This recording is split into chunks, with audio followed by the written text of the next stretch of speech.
Retail sales data expected here coming through at 8:30 for the month of November. There it is, 0.7% on the month-over-month number.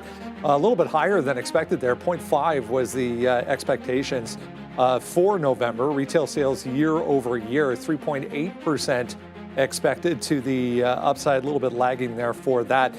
Meanwhile, we'll get some manufacturing production numbers coming through at 9:15, 10 o'clock. Business inventories, the Fed getting underway today as well.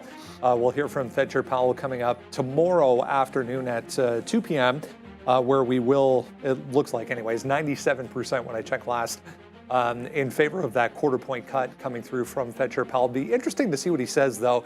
Going into the new year, I'm sure there'll be all kinds of questions on the Trump side of things, how he'll be dealing with the new administration and how that will affect his decision-making going forward. Still haven't got that yearly retail sales number there for November. There it is, finally, 3.8%, exactly in line with expectations, so nothing to see here.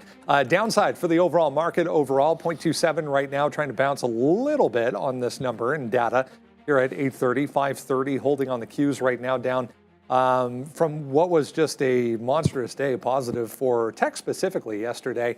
Not so much on the S&P 500. I was reading this morning, longest losing streak for the Dow since 2018. I know what's going on over here. I've been keeping an eye on that. I mean, we don't pay much attention to the Dow, but it was like 9 days in a row straight down for the Dow. Yeah, it's been some weakness. The NASDAQ outperformed everything yesterday. The Rust did okay as well, as we kept an eye on small caps. Still below, I believe, that 2,400 point level the Rust is. Keep an eye on that. Lots to talk about today, Brendo. $500 is a real possibility today for Tesla. It's already up 2.5%, getting the nod from Mizuho, so we'll keep an eye on that. Palantir insider selling. Likewise with Affirm, looks like there's an offering there, and Pfizer coming out with a good guide. And how can we forget about Bitcoin, another all-time high overnight, Brendo? Yeah, I feel like we're going to be saying that again about Tesla coming up here pretty soon as well. More positive analyst talk from a few, actually, analysts here on Tesla this morning. Just keeps going. Can't stop, won't stop. Yeah, Bitcoin looking really, really good as well. More importantly, did you take advantage of, or have you taken advantage of this GST tax break that we're getting here over the next few weeks? Well, when I was out west on the weekend, I went and dined out, and you didn't pay tax. And it's a big difference. Yeah. Well, there's no sales tax over there, but there's federal tax, obviously. It's a big difference, Brendo. I really haven't spent too much on presents lately because I still haven't done any. But yeah. I went and bought popcorn yesterday. And? Just because. Because I read that was one of the things included on it. But apparently protein powder is another thing that's included on that as well. You don't pay tax on that. Why is there tax on that to begin with? Exactly. I don't know. Anyway, we get a tax break in this country for, what is it? 2 months. 2 months. Yeah. Yeah, yes. We'll see. Overall, the market here, guys, holding right now anyway, still red on the morning. Neil with a day off today. Obi Zing, good morning, guys. Hey, good morning. I got to take a lot of days off, you know. How you doing? I'm not here Thursday. Yes. And a lot of days off happening around here, but thank God we have Obi in the building. Hi, Ramin, how you doing? Bad. Oh, no. Oh boy. It's gonna be a rough one for me and you, my guy. Maybe more for Sharif. Yeah, look, exciting days. Thanks, Brendan. I haven't bought anything. I didn't notice that at all. So I went and got coffees for some of the parents before the game, last game. And yeah, I actually noticed McDonald's, I think, had $1. The mediums are $1.25. And I think I got 7 coffees, and whatever the math was there, boom, $8.50. You know, it was just, that was the number right on the dot. Okay. Like, I can't remember the last time that we didn't, like, you pay whatever the sticker price is. And it's not on everything, though. I don't think it's like on electronics, or it's not on like anything expensive. I think it's on food, like Brendan was saying. Yeah, I think it's just a few people in the grocery chat items. Probably know. I think and then I guess last night, Sharif was mentioning about Trudeau, and last night he's out at a fundraiser. He's out chilling out. So our government projected a reasonable $41 billion deficit, or debt, sorry. Projection, you guys, relax. This is what I'm saying. Our government projected 40, and it came out 60, and it was just like, right there. Yeah, Sharif. This country. Sharif's not happy about that. So everything's fine, Sean. Yeah, I mean, we're going to sit here and start.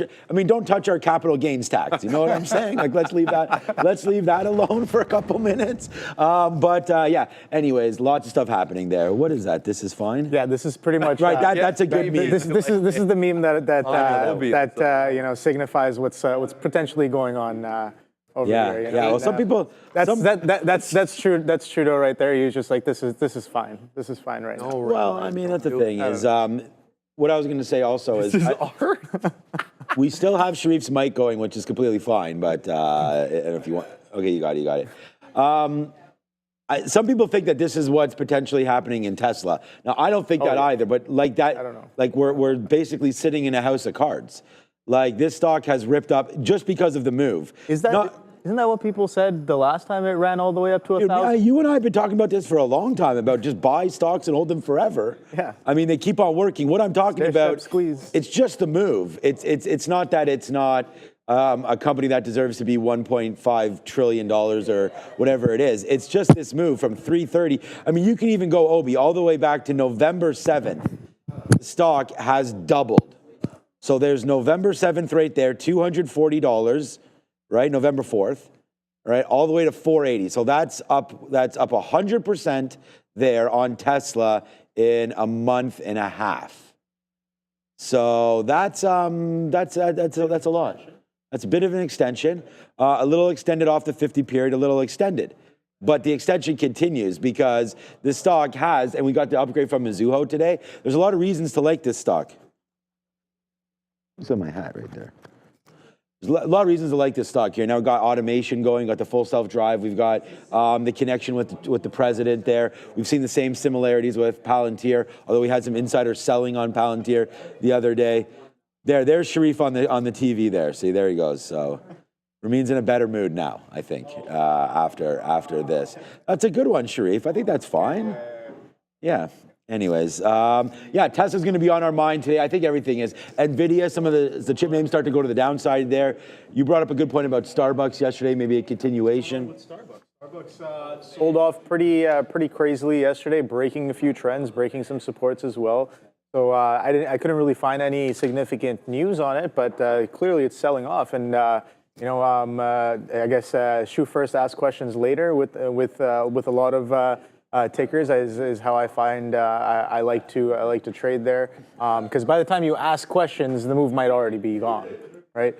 So yes, Starbucks. Let's see if that selling continues on the day today. Got AVGO on watch. AVGO has been absolutely crazy off earnings today. Will be earnings day 3 today. Let's see if we can get that day 3 gap. So looking for that as well. Tesla, obviously Tesla that 500 well within range, Sean, and we've got a few other names as well on the docket. But I think my main focus for today is definitely going to be Tesla, AVGO, Pepsi as well. Interesting stuff going on with Pepsi. UNH continues to sell off for some reason. So I actually wanted to post this here, so I just posted it. It's up in the chat. Thanks, Bears versus Bulls. Good morning, traders. What are we trading today? Look who's showing up over here. It's Miss Adara coming through, and she just said basically the two names. I guess I keep liking all these things. The two names that you had just mentioned there, we had talked about Broadcom, and there's some UNH right there as well. Mix that up with some Pepsi. So looks like Edgar's looking at some either Good Morning or GM right there at some point. And there's the Google 200 break, break. Yeah, it's okay. We'll use it. Might be a break. It might be a break. It might be a break at the 200. Like hit the brakes, I think is what they mean there. But so reversion? Maybe you mean a reversion. Hit the brakes. But no, so go let us know what you like, because I think that's important. Like you got to trade. Part of it is crowdsourcing, like trading names that are very, very active, and trading names that not only relative volume, right? Right, exactly, and catalysts and trying to help out with some good ideas. Guys, let us know in the chat if there's any names you want us to look at as well. But Obi's here. We're ready to rock and roll. I see Joe's already in his seat over there. He's ready to go. It's going to be a good day, I feel like. We held Tesla into the after hours yesterday. That was a lot of fun. I think it was up to 470 almost straight away in that after hours. So Ion Q as well. There's, someone in the chat there talking about quantum. So lots of names busting around here. I still like Google. So, let's go back to the desk and start. Market's hot, man. Keep going. The market's hot. Yeah. All right, Meta popping back up here. It's about to go green, actually. It was down way more than this, but about to go green back at 624.25 here. There was a settlement, looks like, over in Australia. They're going to pay, what was it, 31.85 million to be exact, to Australian privacy watchdog. More importantly, I think Tesla, I was reading this morning, at the close, as of yesterday's close, was 100 billion in market cap off of Meta's market cap with that move that Sean was just talking about. You were quick to find there this morning. Yeah, that's no longer a thing, and we're basically there at this point this morning. Yeah, we could change by the end of the day, Brendan. So 1.57 trillion is Meta's market cap. Currently, you can show my screen, Fabian, right here. And then if we weasel on down into Tesla, or sorry, that's Meta. If we go to Tesla over here, then we've got a market cap of 1.518. So if we continue to run up like we're already showing here in the pre-market, already up 2%, that could change fundamentally, Brendo. But important news for Meta yesterday with Donald Trump meeting with the CEO of TikTok. And then obviously there's that Supreme Court decision. So that TikTok tailwind that Meta's been benefiting from lately, we'll have to see how that all pans out. Yeah, he kind of skirted that question in that press conference, it seemed like. I mean, he said they'll look at TikTok, I think is the actual wording he used, but yeah, it's coming up very quickly, the 19th, the day before, whether or not that'll be banned. We shall see. There's Bitcoin, we were mentioning as well, all-time highs, 1.4% right now. The march higher continues here, speaking of the Trump administration. Great look for crypto. I've got nothing to add other than just, continue to watch this one go. I was doing a little bit of research today with respect to some of these, so the crypto high. So let's have a look over here. Analysts are predicting a move into 110 now that we didn't get that rejection of the $100,000 level. I was talking to Joe on the How to Trade show yesterday that my bias was a range between 100,000 and 90 for a little bit until we got that bigger catalyst and breakout through 100. No. So everybody's talking about a strategic Bitcoin reserve similar to the strategic oil reserve that the States has. So we're going to have to see how this all pans out, but it's already going. Yeah, doesn't want to stop. Here's Robinhood, meanwhile, as far as individual equities are concerned, among the best looking charts right now. Monster volume yesterday on that breakout on the daily time frame. We are coming back in a little bit here in the pre-market for Robinhood, guys, but still looking really good. Actually, that's funny because I was actually looking up some Robinhood and I was like, we hadn't talked about that, and we liked it near that $40 mark, and then there's that hold on Robinhood. I was looking at it in my other charts there, but then I was like, it's down today, and it was down a little bit. I mean, it's doing decent volume, 200,000 shares, and it's down, so I was kind of like, maybe it's not that breakout. But like yesterday on Micron, we had broke out, and we got a great trade on MU yesterday. So, and Micron fell out first and then ripped. So I'm gonna add, I'm looking for one more name here on the sticky note. I think I'm going to put Robinhood on it, but looking at obviously a dip buy opportunity here. Similar to what we had yesterday in Tesla down to that 437 and on Micron. So you're underneath VWAP, you're underneath the 50-period moving average. The only thing is, again, this is not going to be tricky like Palantir was yesterday. Palantir yesterday was disaster. We should not have gone long there and chased that one all the way in. What about this level? This is the 200-period moving average on a 5-minute chart. You do have some consolidation down here around 41.50. Now, whether or not we get there or not, that's going to take a move down in the market. The thing is I've switched over to contracts, so I'm at NQH. I don't know if you want to look at that, Obi. I think it's probably more volume right now. Yeah. The H contract right now, so we're looking at the forward. So, you're down, you're starting to break. You could possibly break this bottom. I could see Robinhood giving a little bit. Where's my Robinhood chart? Giving a little bit up here in the in the pre-market, and then hopefully off the open. So you do have some levels here. I'm going to mark it down. Maybe this 42 area we could start to dip by it. If we do get that fall, and that's only 80 cents from here. That's very possible that we do that, and then You know, where was that 200 period here on Robinhood? Yeah, 41.50. So I think that would be sort of a spot that we would really like to get long in. So yeah, I like Robinhood. And then what was the other name that they were talking about? Meta, I guess. I don't know. What else was there? You can talk about whatever you want. Yeah, we can talk. But yeah, the other one name there would be Meta. On again, you know, they're going to be this TikTok tailwinds, headwinds. I think just depending on, you know, which way the wind blows and what, you know, President, I guess Trump, now at this point, right, incoming there, is going to say about those bans. We heard that ByteDance, they talked about they have to divest this by January 19th or whatever it is. And yeah, I think that's a win for Meta. But I just think they're all tied together. You know, like when people are watching on TikTok, they somehow make it to Reels, or it makes it to Instagram, makes it to YouTube Shorts. Like it's all the... Like sometimes I look over at my kids, they're watching YouTube on the TV because we have the YouTube app, and they're watching TikToks, but on YouTube. Like they're just repurposed. So I don't know how they're going to ban all of that and how this is all going to work out. I think there's definitely one ticker worth watching if that does follow through, and that's Snapchat, right? Snapchat would be another social media that uses short form content as one of their main features, and Snapchat definitely could receive some sort of move. But again, price action determining, of course, off of the news. We'll have to wait and see what it does. But yeah, right as of right now, I got a little bit of anchored from May earnings right here. But you can see that this year we've been kind of sold off quite aggressively all the way down to lows of 825s. Here, a bit of a reclaim all the way back up to some of these prior anchored levels here at 12 halves right here, where we made a couple highs at the 13. So yeah, this 13 that we're building up into could be interesting. Bit of a double top action as of right now. But yeah, you can already see from the high of the year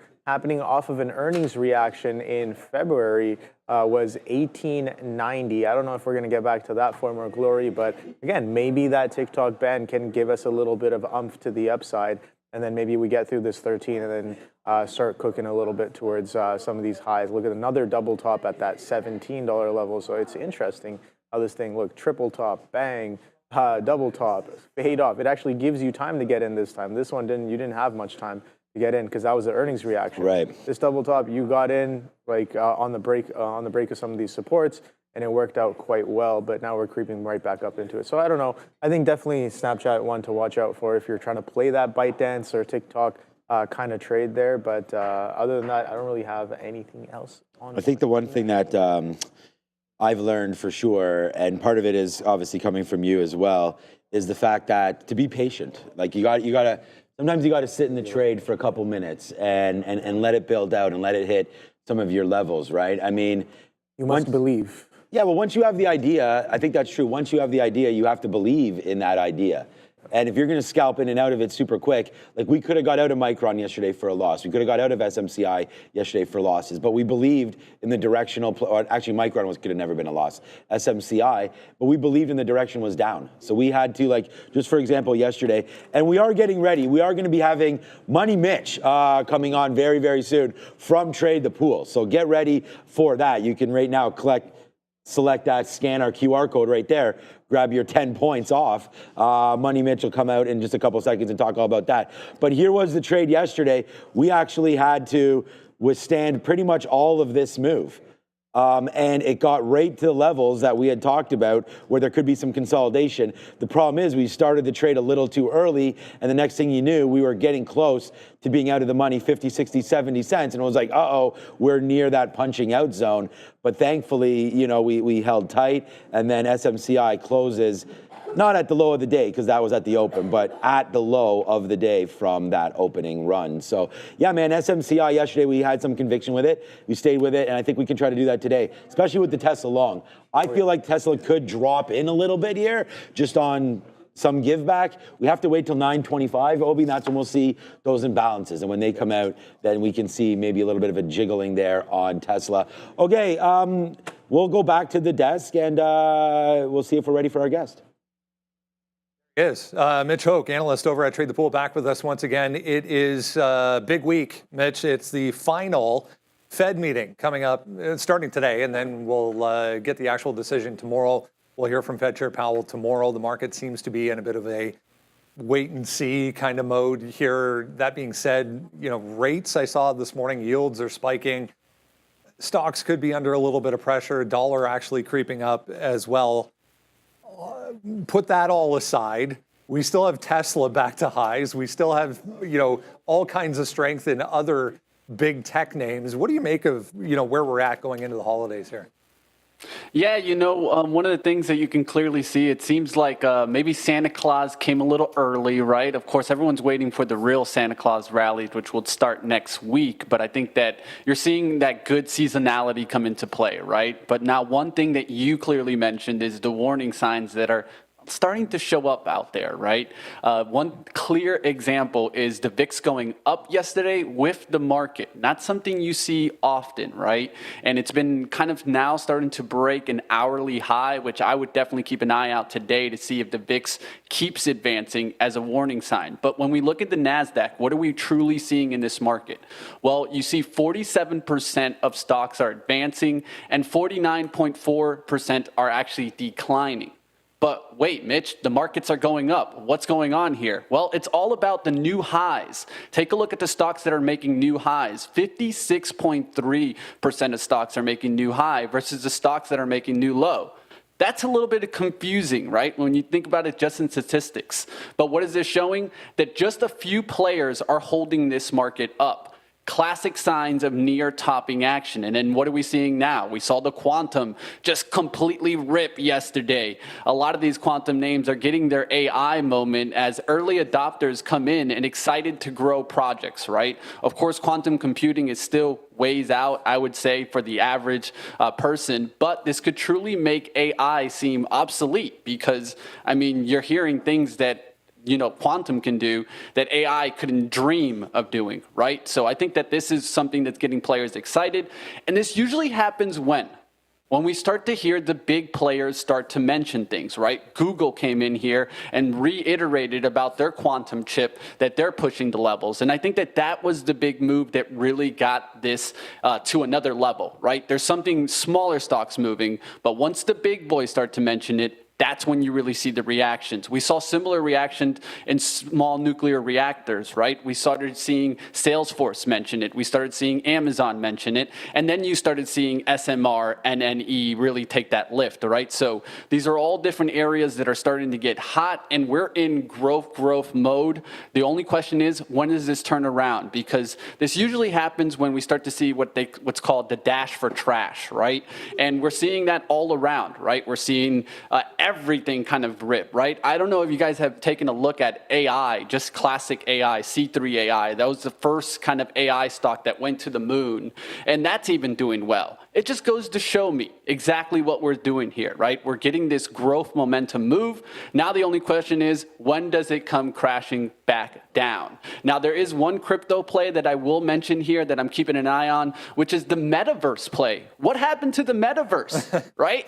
Everyone was like all on the metaverse, but look at Unity, take a look at Roblox, and you can also take a look at Net, which is Cloudflare. All of these are players in the metaverse. Of course, you could also take a look at the stock Meta and see how that's performing, right? And I think that we're starting to see some kind of enthusiasm. As crypto goes higher, you'll start to see more mentions of NFTs, dare I say it? So I think that that's what we're seeing a lot of momentum and growth. That's officially the top then, if we start talking about NFTs on this show. I'm already seeing it, man. I'm telling you, I'm already seeing it. And what that also shows is, look at Ethereum pricing, right? Because a lot of these NFTs are based on Ethereum, right? And so that's why I was talking about ETHU a while back, and that's done really well. It could continue to lift, right? I know that a lot of people just strictly go for Bitcoin, but keep an eye out that. And I've also heard talkings in the background that Solana ETFs might come out, right? And if that happens, I'd keep an eye out on that ETF also. So, hey, interesting plays all around, and I think it's so important to stay with themes, guys. If you can stay with themes, you can play with the big boys. That's what I always say. Let's touch on seasonality here, Mitch, as we head into the final couple weeks of the year here. Yeah. A lot of positioning, a lot of movement, a lot of tax loss harvesting going on. Just talk about from a higher standpoint, how are you approaching these from a longer term perspective, meaning anything you've been holding all year. I mean, 30+% in some cases for investors. You know, it's been a great year. Obviously, there's going to be some profit taking. Yeah, that's what we're seeing right now. The ringing of the register in NVIDIA, right? I think that's what we clearly can see, right? And I think what is that doing? That's doing an actual good move for the major caps, because what's happening? There's always rotation, and I always talk about it. Rotation never stops, it just moves, right? So what are we seeing here? We thought that maybe we'd see the value names really kick up, but that's not what we're seeing. Essentially, what I'm seeing is just sell NVIDIA and go buy the other mega caps, right? Apple, Microsoft, Google, Meta, Amazon. They're all having a good time right now. And I think that's just profit taking in certain areas. And then thinking about it in this way, Apple didn't really have a crazy 2024, and it's just started to get the AI catalyst going. This is why I've clearly said it. Apple over NVIDIA in 2025 is something I clearly see. Hey, Mitch, Sharif here. Good to see you again. I got to ask you about Broadcom, Mitch, because this thing's been a rocket ship lately. It's catching the AI tailwind, maybe even some of NVIDIA dollars that would have worked its way in there. It's at highs, Mitch. How would you get in if you were going to get in? Yeah, this is one of those where you got to wait for the pullback at least, unless you're trying to play it both ways, right? Unless you're that type of quick action trader where you could short it and then go long it into the move. But I would be playing it with sympathy, right? I'm always about relationships. So the one that I was calling just this week was Micron, and we talked about it on Friday, how it was kind of fighting this $100 level. And what happened yesterday? Boom, it got the lift. And why? Because they were looking, the algos go looking, right? It's AVGO. Okay, so what else can move? So Marvell, Micron, those charts looked prime, and they started to get the buying yesterday, especially as you start to hold that 100 level on Micron. So I'd be watching those players to play the sympathy in the industry. Whenever I can't catch the rocket, there's always something that follows the rocket, right? That's what I want to know. I want to know the relationships and who is the second player that I should be watching here. A lot to consider as we head into the final couple of weeks here, Mitch. Anything specifically for today that's catching your eye? Yeah, so there's an interesting play, and where the memesters at? I know the chat will get going on this. GME is one to watch over 30, just because we're starting to see that type of day, right? That momentum, that growth. And I think that, GME, I was even looking at it yesterday to see if it break down. But look at that reversal action now starting to come back to that 30. I'd keep an eye out on this one. It's also one of the major players in the XRT. So keeping an eye on the XRT is also something to watch during this time as a retail trade for the Santa Claus rally comes into play. Ulta, ANF, and Lulu. Still three names there that I'd keep an eye out. And then, of course, you got Nike reporting this week. That has a really low bar that I think it's going to go ahead and go press that bar higher. So Nike's definitely one that I'm keeping an eye out, especially after the earnings. I'm not usually an earnings player, but I'll wait for the earnings to come in and see that the investors want to get back in on this. But yeah, I think there's some really interesting plays out there. Autonomous plays still staying hot. Tesla, AUR, Mobileye, those three are the names that I gave you guys just a couple of weeks ago when Tesla first started to move on the 350. AUR now up there towards like 9, Mobileye continuing going. I think at the end of the day, autonomous is here to stay. And one thing that GM did that I think was wrong is they canceled the robotaxi, and they canceled that. Why? Because they knew that Elon had them beat. Yes. That's exactly what they knew. And then they said, well, we'll just go and look at retail action there. We're going to go to the autonomous driving features that they're already working on, right? So I think that's clearly what GM admitted to there. And we got to continue to watch this because autonomous is coming. And with that, you're seeing also battery plays, lithium plays. Focus, guys. I think a lot of you guys are like me that do day trading and swing trading, but another time right now is very important to think about what investments I should be thinking about in 2025. I might have been a year early, I think, on this LAC, Lithium Americas, but yeah, there no, you you're go. You're not wrong. Go. That's one. Yeah, no, it's QuantumScape, Microvast, solid state batteries, right? I always think about this one thing, and the professor once told me this. I think it's one of the most important things to think about in investing. Know what the underlining asset is in each play and theme, and watch for that asset to get appreciation first, and then the theme actually happens. So an EV, that's lithium, that's your batteries, that's your charging stations, and they all have to be made first if we're going to get this lift. Mitch, best of luck. Once again, great insight as always. Good to see you.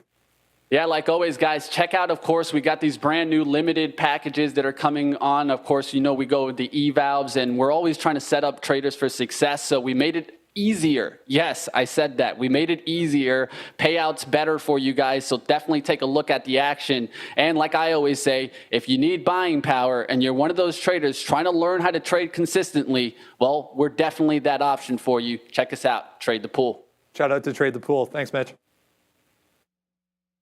Thank you, Mitch. Yeah, thank you, Mitch. Yeah, I like lots of hot names. Man. Go. Yeah, I was gonna say like that's. I agree with that whole understand what the underlying is and then work around that, because that could have got you into plays like Dell.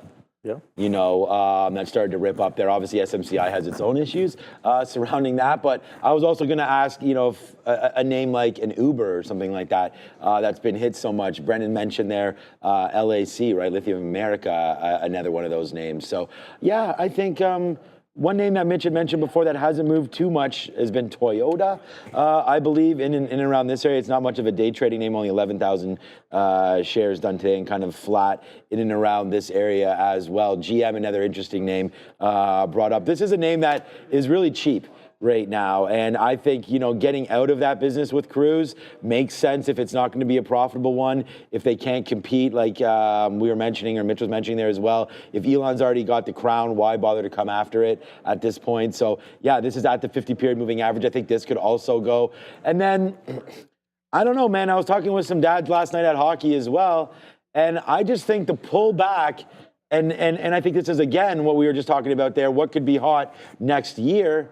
You know, what about some SMR right now as well? As we look at some nuclear names, this has dropped all the way from $32 back into $21. Still not a profitable company though, Obi. But at the same time, it has fallen back in quite nicely here, about that 35% or so from that top. So nice move back in there for SMR as well. So a couple new ideas. Yeah, no, I think that I was definitely going to mention some of those nuclear reactor names, because I'm like, all right, well, if AI is running, and then we have quantum names running as well, so quantum could be a look as well, and then SMR, some of the nuclear reactors that they're thinking about using to power some of these endeavors as well could definitely be something that you could get into forward looking. And LAC, I remember LAC was moving around during COVID as well. The whole battery play, lithium battery play, and that's coming back into play as well. I actually haven't taken a look at that ticker in a while, but you can see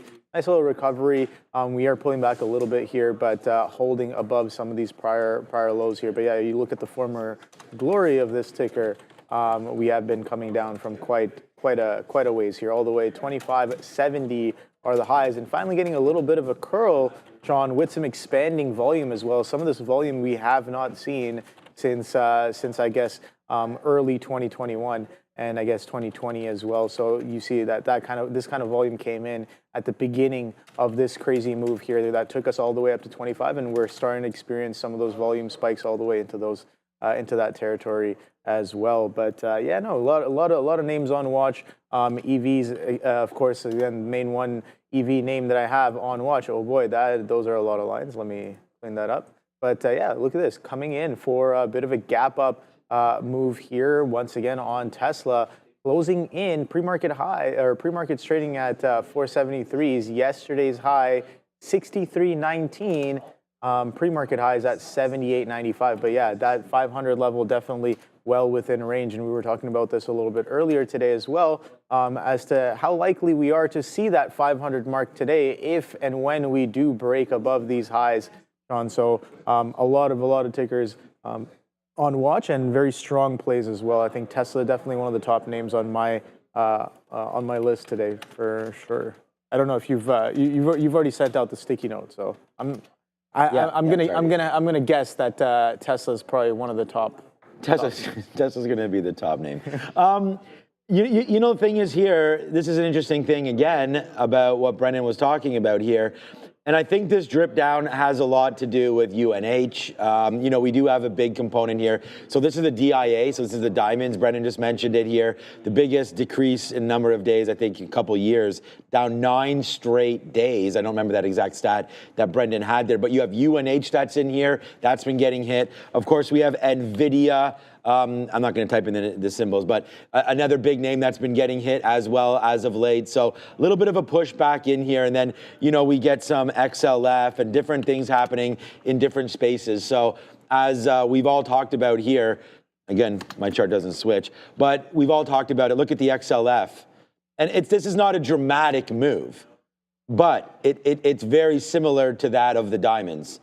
So you still have here, that's 9 straight days where there's 2 little blips in there that may be green. But at the end of the day, this is only about 4%, not even that, from 52 down to 49. So you get about that. So about a 4% pull back here in some of these names. So it is affecting something like the DIA, where if you look at the Qs, obviously we talked about that. Yesterday, all-time highs, looks like we'll open up in and around there if we open up flat. So, you know, we're getting a little excited here about different indexes. So I think it's about time that maybe we get back to a little bit of value and start looking at those diamonds, which would be the Dow Jones. So I think that's a good little call there.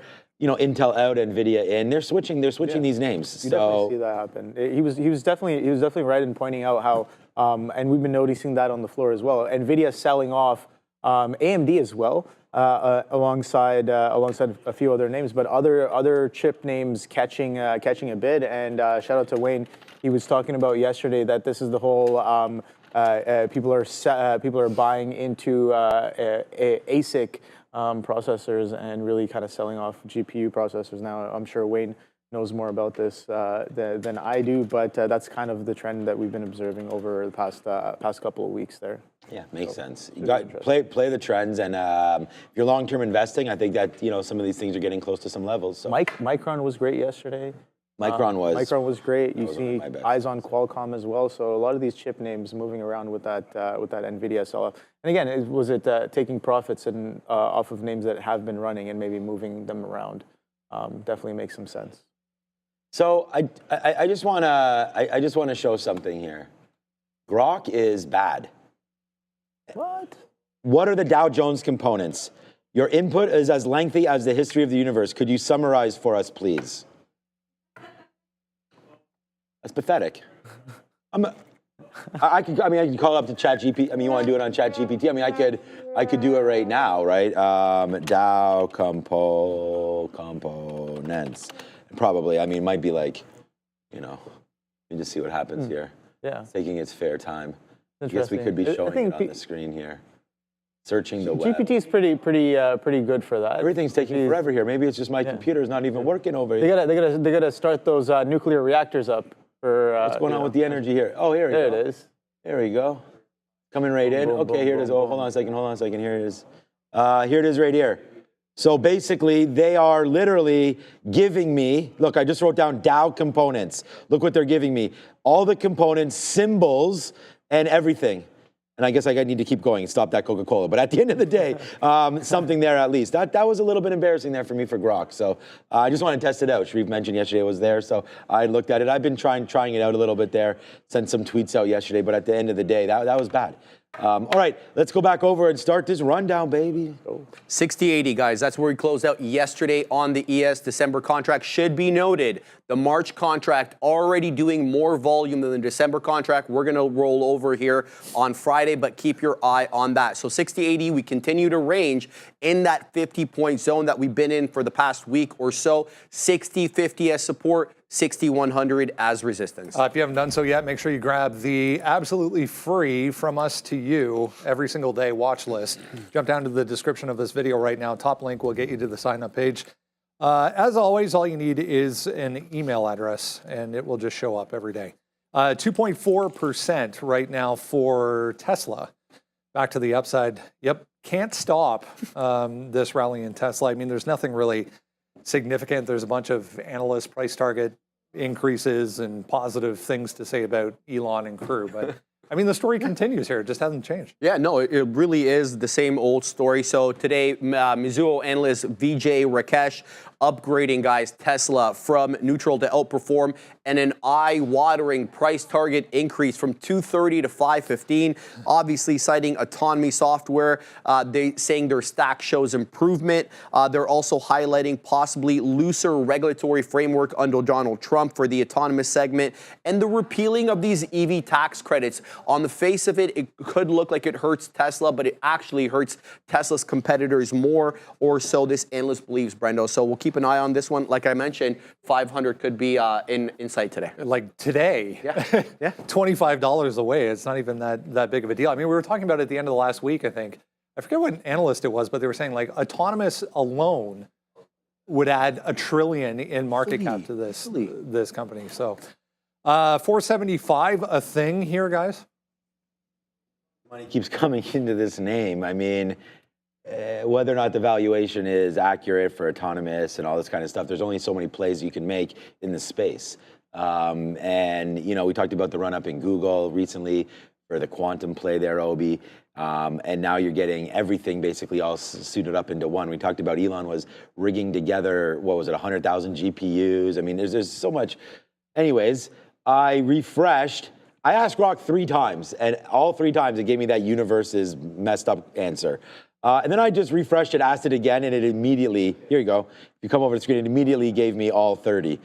Right there immediately. So, yeah, so it almost learned what the answer was.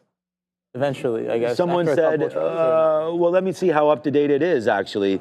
Do they have NVIDIA in here, which would be the most recent ad? Boeing, Caterpillar, Disney. Has it been added already? Or? Well, there's Intel. I'm gonna have to double check if it's actually been added yet. But okay. Anyways, all right. Should know that. All right, Tesla right now. Just talking about it. Yeah, it will stop. So it's not that it can't stop, but it won't stop right now. I mean, I wrote down, honestly, just looking at this. Yesterday, we wrote down 437. It ripped up to 447, then went right down to 437. Neil had that, ripped up. For some reason, we weren't sitting there. That's a $10 move right there before it made another all-time high. So I'm just wondering if that move happens again. We were, you know, when we were looking at the sticky note there, we were writing it down. We were at this 471, looking like we could possibly break lower. So then I thought to myself, are we going to respect this 200 period moving average? So right now that's at 470. I think if you want to take a shot early and you believe that it is just like blue skies ahead, then yeah, that's probably a good dip buy area. For me, the area to really start to get interested in this would be in and around this 466 there, where we kind of danced around yesterday after hours. We had a huge move there after the market closed, huge move, like $3 or $4. But that could be a spot. And then I just wrote down, just to be conservative, yesterday's close, which is 460-ish. So 461 to 462 in here is an area that I think could happen. We went down $10 yesterday off the open before ripping up 25. So I want to be there for it. The thing is, the market's scaring me a little bit as we're underneath VWAP. We're underneath VWAP here on Tesla as well. But man, I mean, I don't want to be short the name. If anybody's going to be short, it's probably going to be Obi because he's going to see something. Not that you want to play short, but if it's there, we'll both take it. But I mean, I don't think early, and I don't want to put words in your mouth, I don't think we're looking short. For Tesla, yeah, no. I think again, I can talk about what my idea is. Idea is if we sustain some of these levels from prior day and after I was here, yeah, sure, we pull back all the way down to 460. That could definitely be a place to look for a potential bid, as it was a little bit of resistance there prior day. But look at the after hours action there. So strong into the close, a little bit of a push above 75s right there with a 78.95. High in the pre-market. We're pulling back. We've made higher lows relative to 4 a.m. lows as of right now. 4 a.m. lows in and around 470s, and then current lows 471s. We're trading at 473s. But something I do want to point out, what Sean said, yeah, we got a little bit of a shake and bake yesterday, and then off of the open, and then we got that continuation. So we wipe not only opening range high, but we wipe opening range low, taking out definitely players that are risking off of those levels, and then finally catching a bid to take us through that high. And then you can see that pattern kind of sustains over the past few days. Look, once again, a little bit of a shake and bake off of the open, and then we get that move. Doesn't really happen as much here as we trade pretty much sideways, but another one right here on Wednesday, Tuesday as well. We got that strong action, but consolidation for the rest of the day.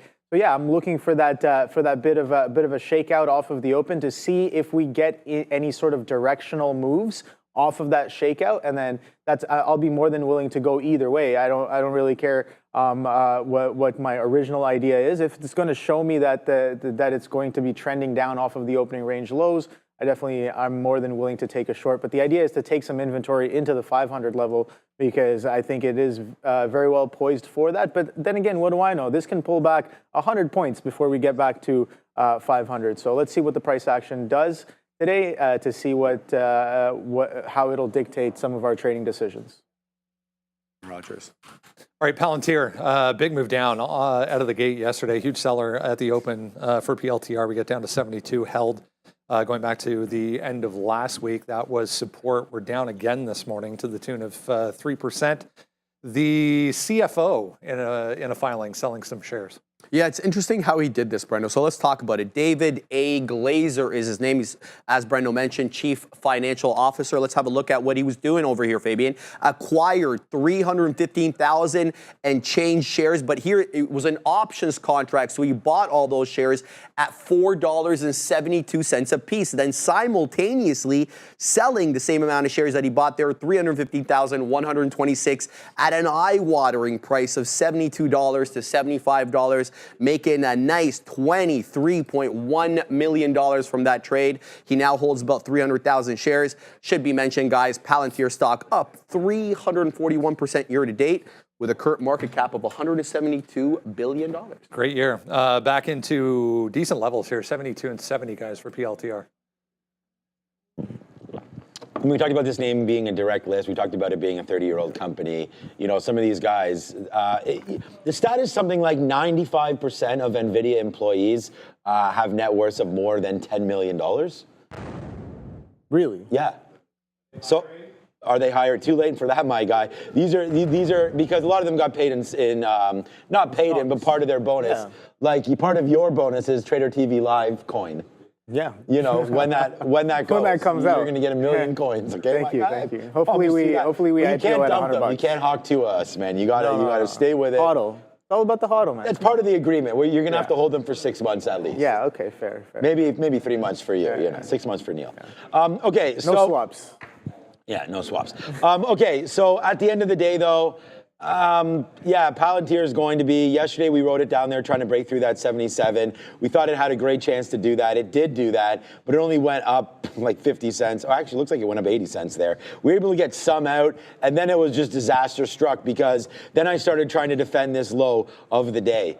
Which was the pre-market low, because I was like, what? It went to 77 all the way down to 74. That's not possible, but very possible. And we've seen it happen before in this name.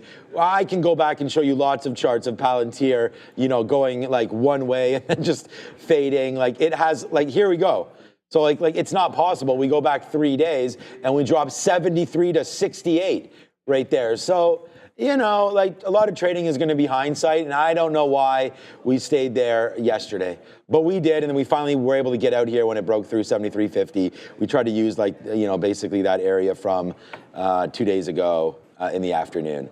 And once that broke, thankfully, we weren't caught up there. The real trade, of course, would have been, you know, watching the consolidation here and then probably trying to play the short. That would have been an L, so I think that that's a loss there.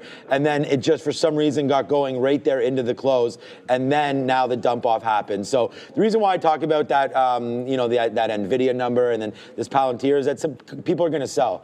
The guy had 700,000 shares of Palantir, dumped half of them, put 25 million in his pocket. Well, all that I say to that is congratulations or bang, good trade by whoever that was. At the end of the day, Palantir is still pretty, it's 172 billion. I mean, up 300% for the year. I think it gives something back here again today. I want to look at that 71.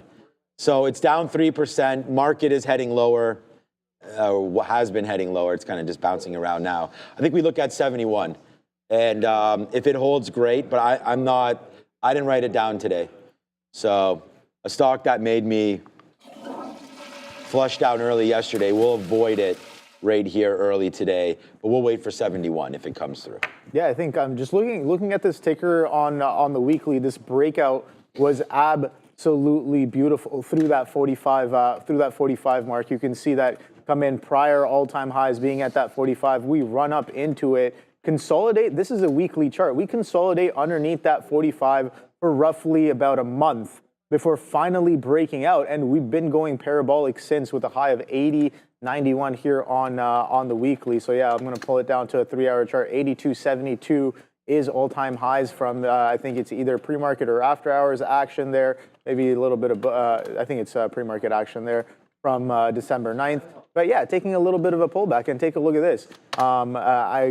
Prior earnings anchored, we've been holding quite well above it, a little bit of an extension off of it, but nothing too crazy. We have been holding quite a trend. Every one of these dips into the trend and getting bought up, and sure, every time you do get a little bit of an extension and pull back, you pull back right into the trend and then hold, sustain, catch another bid. So let's see if this little pop is showing us that the move might be willing to slow down a little bit here. But I'm looking at this bigger picture trend here on Palantir since prior earnings there on November 4th of earlier this year. So yeah, let's see what Palantir does. Let's see if we could hold some support down here in the low 70s. If so, then yeah, maybe we're poised for another pop up off of this trend support here on Palantir. But solid ticker on the year for sure.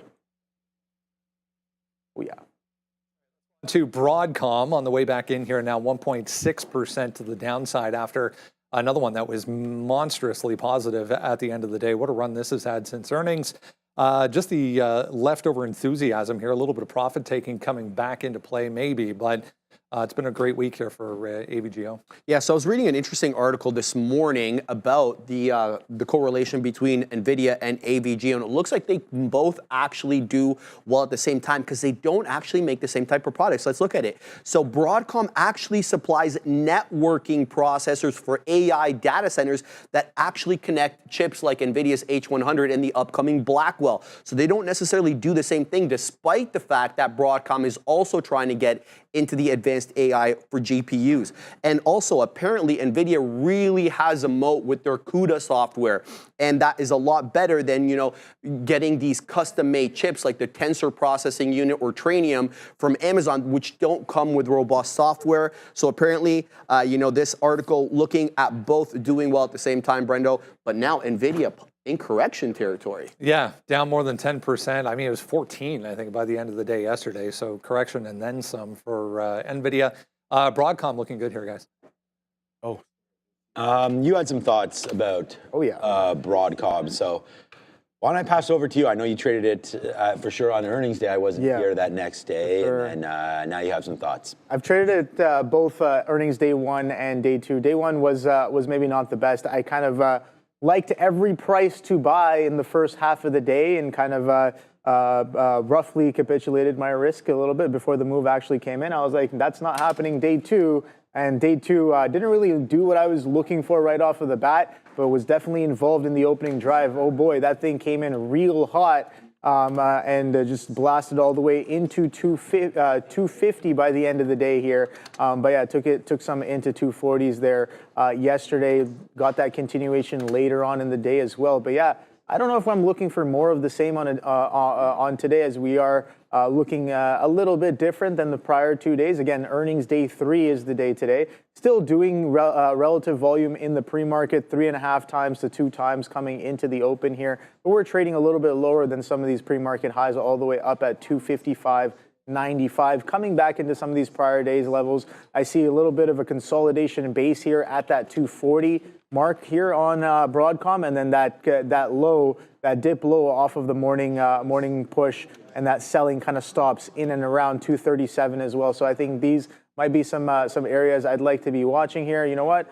I'm going to put that in right now. I'm going to put on an alert there at the 240 right here, just to kind of see if and when it does come in. I'll get that alert, and we can look at we can observe if there is a little bit of a bid. We're only trading 5 points away from there, Sean, and we have a bit of a downtrend coming into the open on the market. But if the downtrend breaks, oh boy, are we going to get a reversion, which is basically a trend continuation on a bigger picture. So let's see if we can revert some of this pre-market downtrend.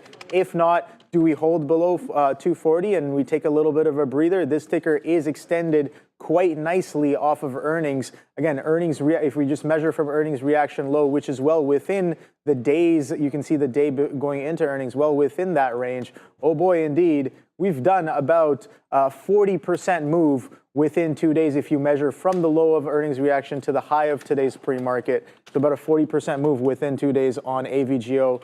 This chip is definitely strong. Yeah, the force is strong with this one, but not today. Down obviously that 2%. So I mean, I like looking for that sort of move back to not to some lows, but we'll figure this all out as we have imbalances coming out. I like some of those levels that Obi was obviously just talking about. 250 going to be key no matter what stock you're looking at. So we'll have to look at 250 on a bump back up, right? That's where VWAP is. I like to fade in and around that 250 marker. All right, just a couple of seconds here. We do have to go back to the board, but we're going to see the NASDAQ imbalances. So let me just call this up right now. Okay, so it's starting. Broadcom lower. Look at that. Nice, take a look at that, Obi. Nice little move to the downside right now as that's starting to go. We have some quantum names on the upside right there. Okay, well, now a little bit of a bounce around there. Tesla comes with a buy. So there's the shoot up there for Tesla. Tesla's starting to go right now, guys. 475 right now on Tesla. Nice little bump up there as they get that bid. So there's Broadcom with the sell. Sound with a buy. Apple with a sell. Load. All right, so there's the tick down for Apple there. Now breaking through 250, but coming right back. And then I saw NVIDIA on there, but now erased, so probably nothing on. And, oh, there it is on NVIDIA. Let me see what this is doing there, 128, 129. But we're going to go over and talk about this NVIDIA correction, down 10. Sell? I missed that. Was it? Yeah, sell for NVIDIA's imbalance right now. Yeah, it's more than that now. We were just calculating. It's pushing 15% here in the pre-market off of that high above 152. Still, I mean, the chart looks pretty good here still. I mean, the story continues, but showing some signs of weakness possibly. Yeah, that definitely, Brendo. Let's look at this chart over here, guys, if we can, because there does seem to be a bit of support at that $130 level, Fabian, where we kind of just hung out there in mid-August. Let's see, we're below it right now. Let's see if we're able to reclaim it. Separately, there is this headline from China. The antitrust probe into NVIDIA continues, widely speculated that this is kind of a tit-for-tat exchange, politically motivated. What's in question right now is NVIDIA's 2020 acquisition of Mellanox Technologies. It was 4 years ago, and this is kind of a symbolic warning to NVIDIA and other multinational companies that they could face fines or public reprimands as well. So we'll keep an eye on that. NVIDIA down 2 1/3. SIDU spiking here, back higher now. Initially, it was down through $4. We're now back to, $5+.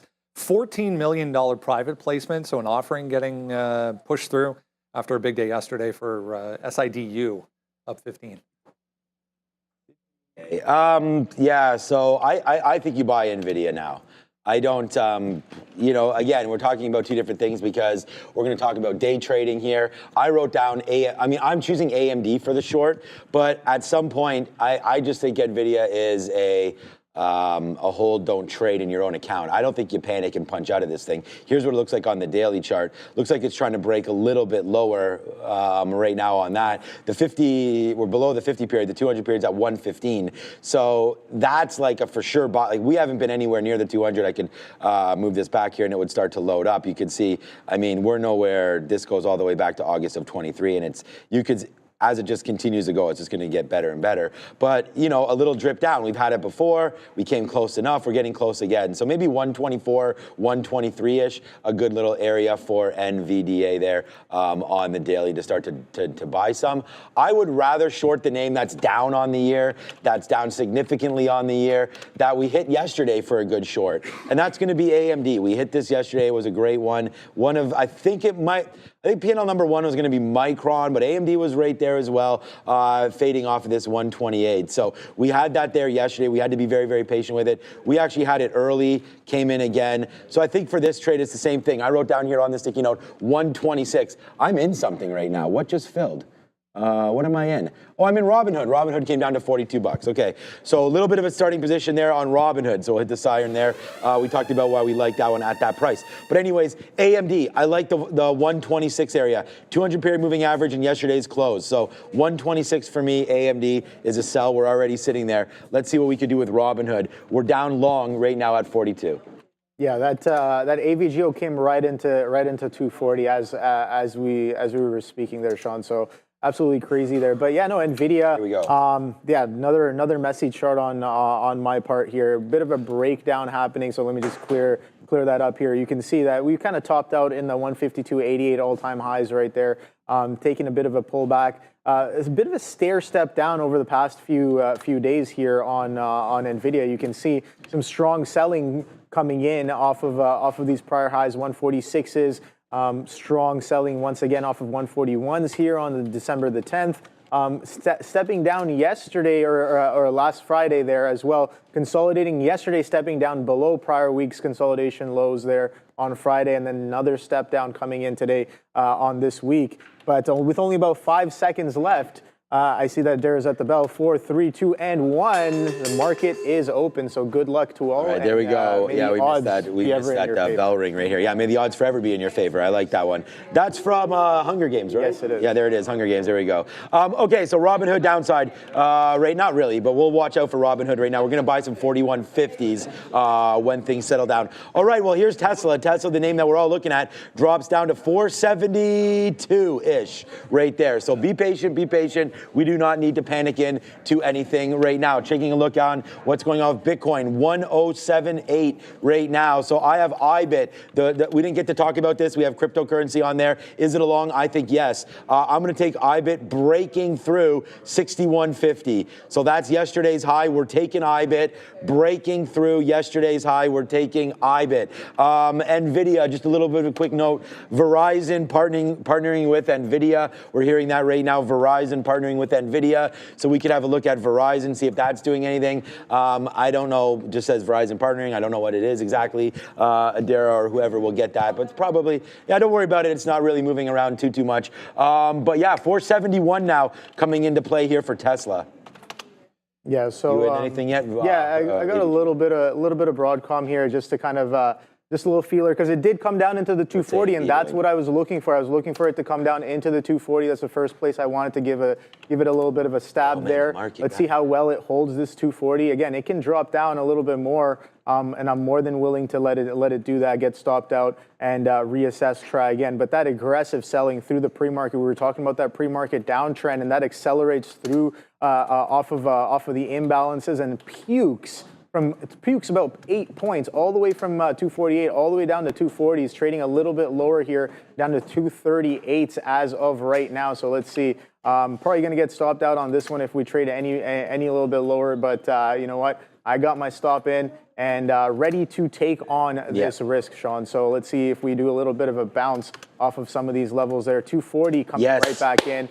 Tesla coming right down, so no real drive, but we talk about a little bit of a shake and bake. Let's see if we get any of that. We're looking for a potential interesting tape down in the 60s, and we reclaim that 470 as of right now on Tesla. So I'm going to give that one a little bit of time there. Market came all the way down and catching a little bit of a bid. This is a new contract, don't forget. We're on the H25s now. Yeah, March contract. Yeah, so we, you might have heard me get a little bit excited there. Nothing too huge. We do have Robinhood's back up. That's 30 cents in. But right now, I just decided to short AMD. We're well ahead of the target, though. We do not need to be shorting. This is not like a go crazy level. We just wanted to take a little bit there. It came up to the 50 period, and we were able to get filled, and then we were able to get about 30, 40 cents, and we're like, okay, here we go. So right now, we're just short right now at 17s. Okay, here comes the fall back in. Yes, sir. Nice move on AMD. We were just trying to play it ahead of that VWAP. If we break 50, we're gone. So this one's 30 cents worth of risk, and we just took a little bit out there. This is very, you know what, early on, honestly, right now, So just looking at this, liquidity is there. You can get shares. There's no problem. But the levels get wiped like real quick, man, on everything right now. There's another out for me on AMD. Let's see if it goes a little bit lower. Here's Robinhood. We'll go 2 for 2 to start. We got that 25 up there at VWAP. We'll see if we can get a little bit more out. If it does come back into 20s or so, we'll try it. And then we're waiting for a little bit higher than that, 50s, 60s. Let's try to be right if we're going to be right. Tesla is really dumping, my guy. It said can't stop, won't stop on Tesla. I said, well, it can stop. And there it is right now, just going still green, but heading to that downside there. This could be a level to buy. The ones that we had sort of looked at there, we talked about 62s maybe coming into play from right there. So that's where I believe I'm bidding. Yeah, I'm bidding 62s. So we'll see if we can get something in and around that and then watch out for 460. But I think it's wise. I don't know where your mind is right now. You're on AVGO, but Tesla, again, pretty jumpy early, just back and forth. So we'll wait to see if it can find a bottom. Maybe it just did right there.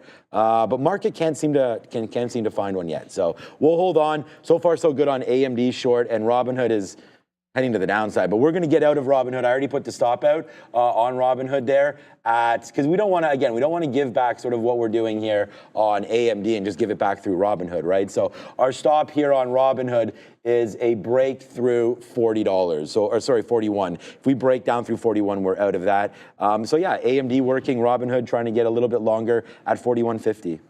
Yeah, the Tesla reclaiming 470 or chopping around 470 right now. So AVGO potentially coming in for another fresh day low as it continues to sell off here on the day. So yeah, like I said, more than willing to reassess if we do get stopped out, if we don't hold this level. But that is an aggressive puke right off of the open there. And again, in line with the market. The market is also kind of puking to the downside after a strong downtrend coming in from the morning session or overnight trading session as well. I'm looking for that bid to come in on AVGO to take a little bit more here to see if we can kind of come back in. We pointed out some of the levels here, that downtrend from the pre-market. This is what I was talking about, 255 all the way down to 238. So that's a 20-point flush roughly all the way down back into some of these prior anchored levels there. Let's see what else we got going on. NVIDIA is trading a little bit to the downside as well, trading at 128.45. So what else did we have on watch today? Let me go through some of these tickers here. So we got a Tesla, big one. Yeah, here. Amazon flushing to the downside. Oh boy.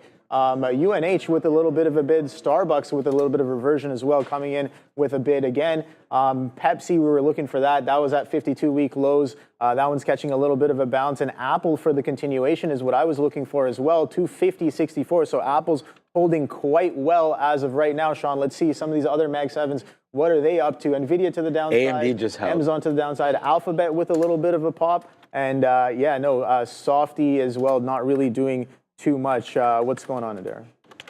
Verizon here. Sorry for the wait there, guys. Just getting set up over here. The story for VZ, as Sean mentioned, is a partnership with NVIDIA. Apparently, it's also AI related. So basically, Verizon is going to be working with NVIDIA to launch these AI workloads on 5G private networks that's going to offer ultra-low latency, high bandwidth, apparently, and enhanced security. So AI-related catalyst plus an NVIDIA partnership. Not a bad look for VZ, which got a nice little spike here with volume off the open, but it's basically flat on the day as of right now. Back to you guys. Right. So Robinhood, I mean, let's go. That's that 41.50 area. I mean, we drew it down. We talked about it. We put down start at 42, get it more at 41.50. So right there on the sticky note, we wrote down 41.50. Look at that, Obi. That is an oh boy run right there. 41.50 comes right back in. We grab it. That's 60 cents to the upside. So we did get stopped out of some of our AMD right there when it broke 50s. Thank you very much. But we played it again to the short, and there it goes, man. So we took out some. This is what trading for me is all about. You know, it's taking it out when you're right, trying to hold on, getting a reload opportunity. And look, sometimes it backfires. We talked about that with Palantir yesterday, how we thought the long was right and it was not. We're going to sit in AMD and just see if it does want to breathe a little bit. We're now out of half, though, of the reload, because if we're going to get stopped out up here, this is going to be the same kind of a risk. So about 20 to 30 cents of risk on this trade right now, short at 30s. We're going to give it to 60s, I believe. So 30 cents worth of risk to right now bank out 80 cents. So I think that's worth it. There it is. Yes, sir. Let's go. Break it. I don't want to cheer for the short in semis because I know you're long Broadcom, but Broadcom and AMD are two completely different beasts. So let's hope that we can both catch a win on that. So again, out of half of Hood and now out of a little bit more than half of AMD, I cannot believe we just got that 50 print. So that was a good level. The reason why we looked at AMD at 50 was because there was this. So it was already based out yesterday at 50. So that looks like maybe where we based out again. So sometimes you do have to zoom out and have that quick little look there. So yeah, so far so good. I'm actually going to take another opportunity right now at 80s if we can get that on AMD. Potentially the market now could be in a bounce spot. The TQQs right now trying to bounce off the 200 period. So watch out here, possible market bounce for us, which we'll take on Robinhood. But there it is, another out for us on AMD as it continues to go lower. Yeah, no, AVGO kind of working out as of right now. Let's see. But the thing is, this isn't everything that I want to see. This is technically the right side of the V off of here. I did get in on the left side a little too early, but it comes in, holds relatively well. I like the fact that we were churning a little bit on the 240s there. Again, after a strong puke. That was an aggressive puke in the pre-market, man. I was like, what is going on here? And definitely maybe some front running, some selling, some profit taking. Again, day 3 will almost gapped up above prior day's highs, but puked all the way back down into 246's opening within prior day's range. So looking interesting as well. Let's see if we can get a little bit of a continuation here. Tesla with a little bit of a bounce. Yeah, 466s and the low coming in on Tesla at 464, 463.55s as of right now. The market catching a little bit of a bounce as well. So let's see if this bounce is the one that'll take us a little bit back towards highs there. I was looking for that continuation on Apple. Are we getting it, Sean? Yes, we are. We're getting a little bit of that continuation on Apple. So let me move over to that one there while I let Tesla do a bit of a shake and bake here. 251.30s trading on Apple as of right now. So I do want to get involved in that one right there and give that some risk right here. Bang, bang. Okay, we'll let that one cook as well. Let's see what else is running. I know a lot of people watching IONQ as well. I had that on watch. Shout out to Wayne for another great trade on that one there. Trading at a high of day of 43.48, 42.40s as of right now on IONQ. Let's see if we can get that continuation as well. Yesterday closing pretty strong there on that one. Oh boy, look at Amazon to the downside, coming straight into the ground here. Let's see if we can if it can plant any sort of legs here at some sort of support. Prior day's lows coming in at 228s. We're trading 229s here. And yeah, Apple seems like Apple is working, Sean. These are all-time highs coming in on Apple. Yes, they are. Let's see if we can get that strong continuation like we saw yesterday. Again, pretty much bid up all day yesterday, and we're getting aggressive bidding coming in here on the Apple. AVGO still holding 242s as of right now. VWAP coming in at that 243, 244 mark. So let's see if we can kind of push some of that. But this opening drive on Apple, man, that thing is really, really strong. I wish I was involved a little bit earlier here. I like the hold of that 250 that came in right off of the open. Bit of a level hold of 250. We're trading 252s now. Let's see, only about 300 lots there, 400 lots at that 252, and we broke through them right away. Let me pull up the tape here for you guys as well so you guys can get a better look at the Apple as it pushes 252s. Oh boy, Sean.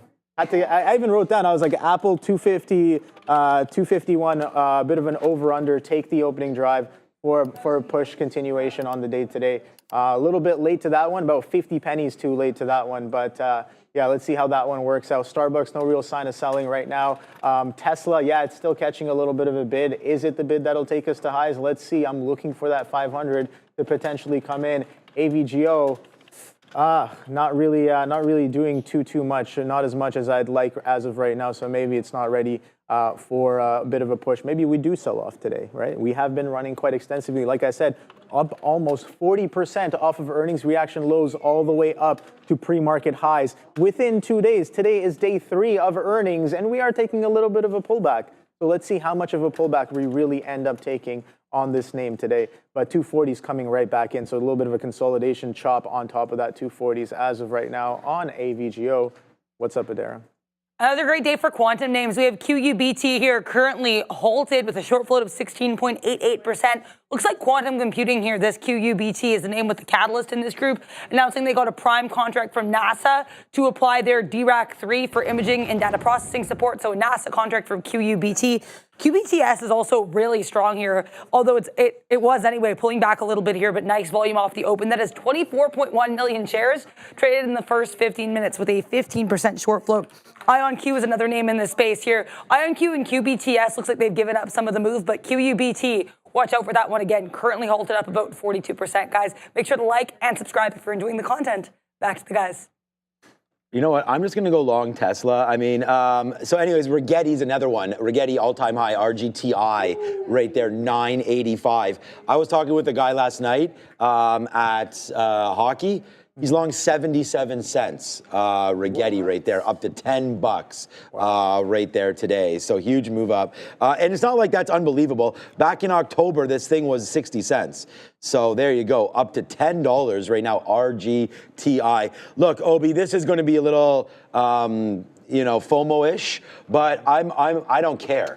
So there goes Tesla right now. I just said like, wow, I'm going to get into Tesla now. Why? Because it broke VWAP. And now it is $2 in the money. You know, it's like we sit here, $2, how about $3? Like we just sit here and it's like watching these names. I turned over to Obi, I'm like, wow, dude, Tesla is going and we've missed it. So I was just like, I'm going to punch in. And there it goes. There it is, $3 now and counting on this Tesla move higher. I feel like you got to be part of it. You're into obvious momentum plays as well right there. Holy. So here it goes, man. It is $3 now in the money. Shout out to Ozan and company. Holy shnikes. We are nicely going upside right there. Oh boy, did we get a little bit aggressive on buying that move. And I was like, FOMO. Well, FOMO D's because this is going straight up to the upside right now. Good move there for Tesla. AMD. My bad, we got stopped out there, but look at those outs down there. Those are that's almost $1 right there to take a 20-cent hit. We'll do that. But wow, there's Tesla. Dude, honestly, 375 and change, Obi. We are now going. We just bought, this is a 1-minute chart. This is a 1-minute chart. And look, it's not like it's an outsized move because it's Tesla. It's $4. But this is 1 minute straight there to the upside. We still got on half. So let's see what winds up happening here. Yeah, no, that I got eyes on that QUBT, man. If that thing's halted up on that NASA news, I'm curious to know how much further that can push. I just looked up a short float on that thing. 15.75 short flow. What's going on with this might be a trade for you, man. 200. Yeah, oh boy, exactly. Right. So this is gotta sit up for this one. Google 200 incoming. What do you like? What do you like here? What do I like? You like the break? I gotta figure out how many shares I'm taking through the Google. Oh yes, sir. This is the man. This is the man. This is the kind of stuff that I'm talking about right now. We're thinking about share sizes. We're thinking about money. We're not thinking about losing. We're thinking Google about 200, money. baby. Let's all go. right. So here comes $200 coming right in. Man, Obi, I always knew I liked you, my guy. Here we go. Robinhood trying to get back to the upside as well, as we bought a little bit on the downside there. We had to pick up that on the cheap. All right, so Tesla right now, we're watching that work out. We've got Uber on. Man, we've got some winners now, boy. Good little trading here. Let's watch out for Google and see what that's going to do. I got a big decent size order to break through there because you've motivated me, Obi, and that doesn't happen too often. We're getting ready to go right now. 199.90 coming through right there. Maybe get it out a little bit more on Robinhood, 41.65. But yeah, Tesla, Google getting ready to rock and roll. Adara, be quick. Yeah, I'll be really quick here. Just let you guys know, oil's pretty weak here, USO, and if you like the leverage version, that BOIL, B-O-I-L, basically Axios refuting some claims that there was going to be imminent fire or an imminent ceasefire in Gaza. So initially that was reported. Axios has said that's actually not the case. So as we continue to, I guess, grapple with this tension in the Middle East, oil a little bit on the rocks here, guys. Keep an eye on USO and BOIL. Back to you. All right. Just real quick, thank you, Adara, for all of that. All right, so Tesla, I did get out of another piece there at 472.50. Looked like it was going to break through the 200 period. It did break through the 200 period. We did get some out there. It's going to look silly, obviously, but there's Google. So now we're long Google at 11s. So whoopsies. So let's now see where we go on this one. Could just completely fall out again here, Obi. So there's the break that everybody's waiting for. It went up to $200.30, but I was not on the stock. So let's see what happens now with Google. Not great so far. No, that kind of came in, kind of flushed there. But then again, here's the thing about some of these breaks. Not all of them are going to be pretty clean there. Right. We reclaimed that 200, right? So you got to expect it not to be clean, and then take it for the price action there. So it's holding trend quite well as of right now through the 200. Let's see if we can get a push through that 200. Now these are all-time highs on the goggles. So these all-time high runners, man, absolutely wild. I kind of wish I seen this one a little bit earlier, but it's perfectly fine. Let's see if we can get that continuation. We have Let's see if we can hold the quarters, print the half. 40s coming in on the ask. Let's see if we can get to what's next? 50s, right? Oh boy. 40s that comes after 50s. Okay, let's go. Let's see if we can get to the 40s. 50s as of right now, but we're still kind of consolidating, holding the quarter on Google, but a nice strong grind. That 197.50 double bottom is what we're coming through this 200 off of as of right now. So let's see, can we get a convincing push above this 200? Do we sustain? Do we go to 201s, 202s? This is goggles, so you got to have the vision for some higher levels. So 201s, let's see if we can get those 201s. Wayne, I hope you're in this one with me, bro. 200, Google. Bro. This is going. This is gone. What a day. 201s. Is that what we're looking Could have taken a little bit more, but you know what? It's definitely sending it as of right now. Let's go 201s, 80s trading right now. Can we get more on 201s, Sean? I have no idea, but I'm looking for that ad. Let's see if we can get a push through that 201 as of right now. This momentum is absolutely crazy, dropping down 20, 30 pennies at a time, getting picked right back up for an aggressive push to the upside. Oh boy. Obi, I was just thinking about wow. Glad to be here with you, my guy, as we continue to do this. What a day there. What a day. And I'm in this with you, and yeah, we're in this. You motivated me to even take more shares than I would have. Let's go. So thank you so much for that, Obi. All right, man. And by the way, yo, Joe, my guy, what are you saying over there? Because we've got IBIT right now. Let's just have some fun today. I mean, we're in IBIT. It's not moving, but we're in it. We're in it. Let's go. That 61.50 break. And if you guys are saying, who is this maniac talking right now? It's me. I'm the anti-hero. Shout out to Taylor Swift. You get right here. We've got Robinhood. We've got Tesla. We've got IBIT. We've got AMD, we've got Uber. Good to go on this one. But oh boy, Obi, oh boy, oh boy, oh boy, it is. I don't know, what's your favorite cut of chicken there, my guy? I like legs. He likes the legs right there, so we like that one. There it comes. I'm going to get another piece right now at $200.90 because, man, oh man, that was working out so far so good. And what about Uber? This one's going to the downside right now. And by the way, Tesla right now, $5 in the money. Right now, Google, $1 in the money. I mean, what else? What are we supposed to do? Every day we talk about this, and every day we're having a good time. So let's just keep on going. Obi? Let's go. Let's go. Put your hands up in the air. Let's get 201 halves. I don't know. This could end any time, right? I don't know. The momentum's still there. This is all-time highs. We're pushing strong on goggles. Again, this is when Google is pushing all-time highs, do you say it's price discovery or is it searching for new prices? Don't worry. You like that? All right. So what's going on? What's going on over here? All right, so 201.30s. Let's see if we can get a nice little push there. But you know what? I will do better at holding the trend. How about that? I talked about this yesterday. What does Tesla say? What does Tesla boy. say, Wayne? Come on, Wayne. Let's go. Wow, Tesla's going today? too. There goes Tesla, man. $7. This market is absolutely wild. $7? Oh boy. $7, my friend, right now. You got the monies coming in right now in the market. Great move there. There's $8. Tesla, $478 right there. We just got it. Bang. Right there, we got it out, man.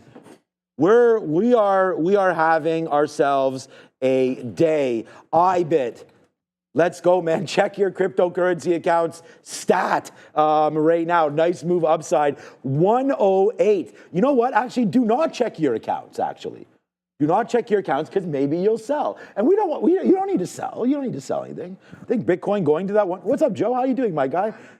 Diamond hands. Is that what those are? Hey, I thought you were, yeah, hey, not allowed to do that around here, my guy. We don't need people getting knocked out up in here. Okay, so here we go.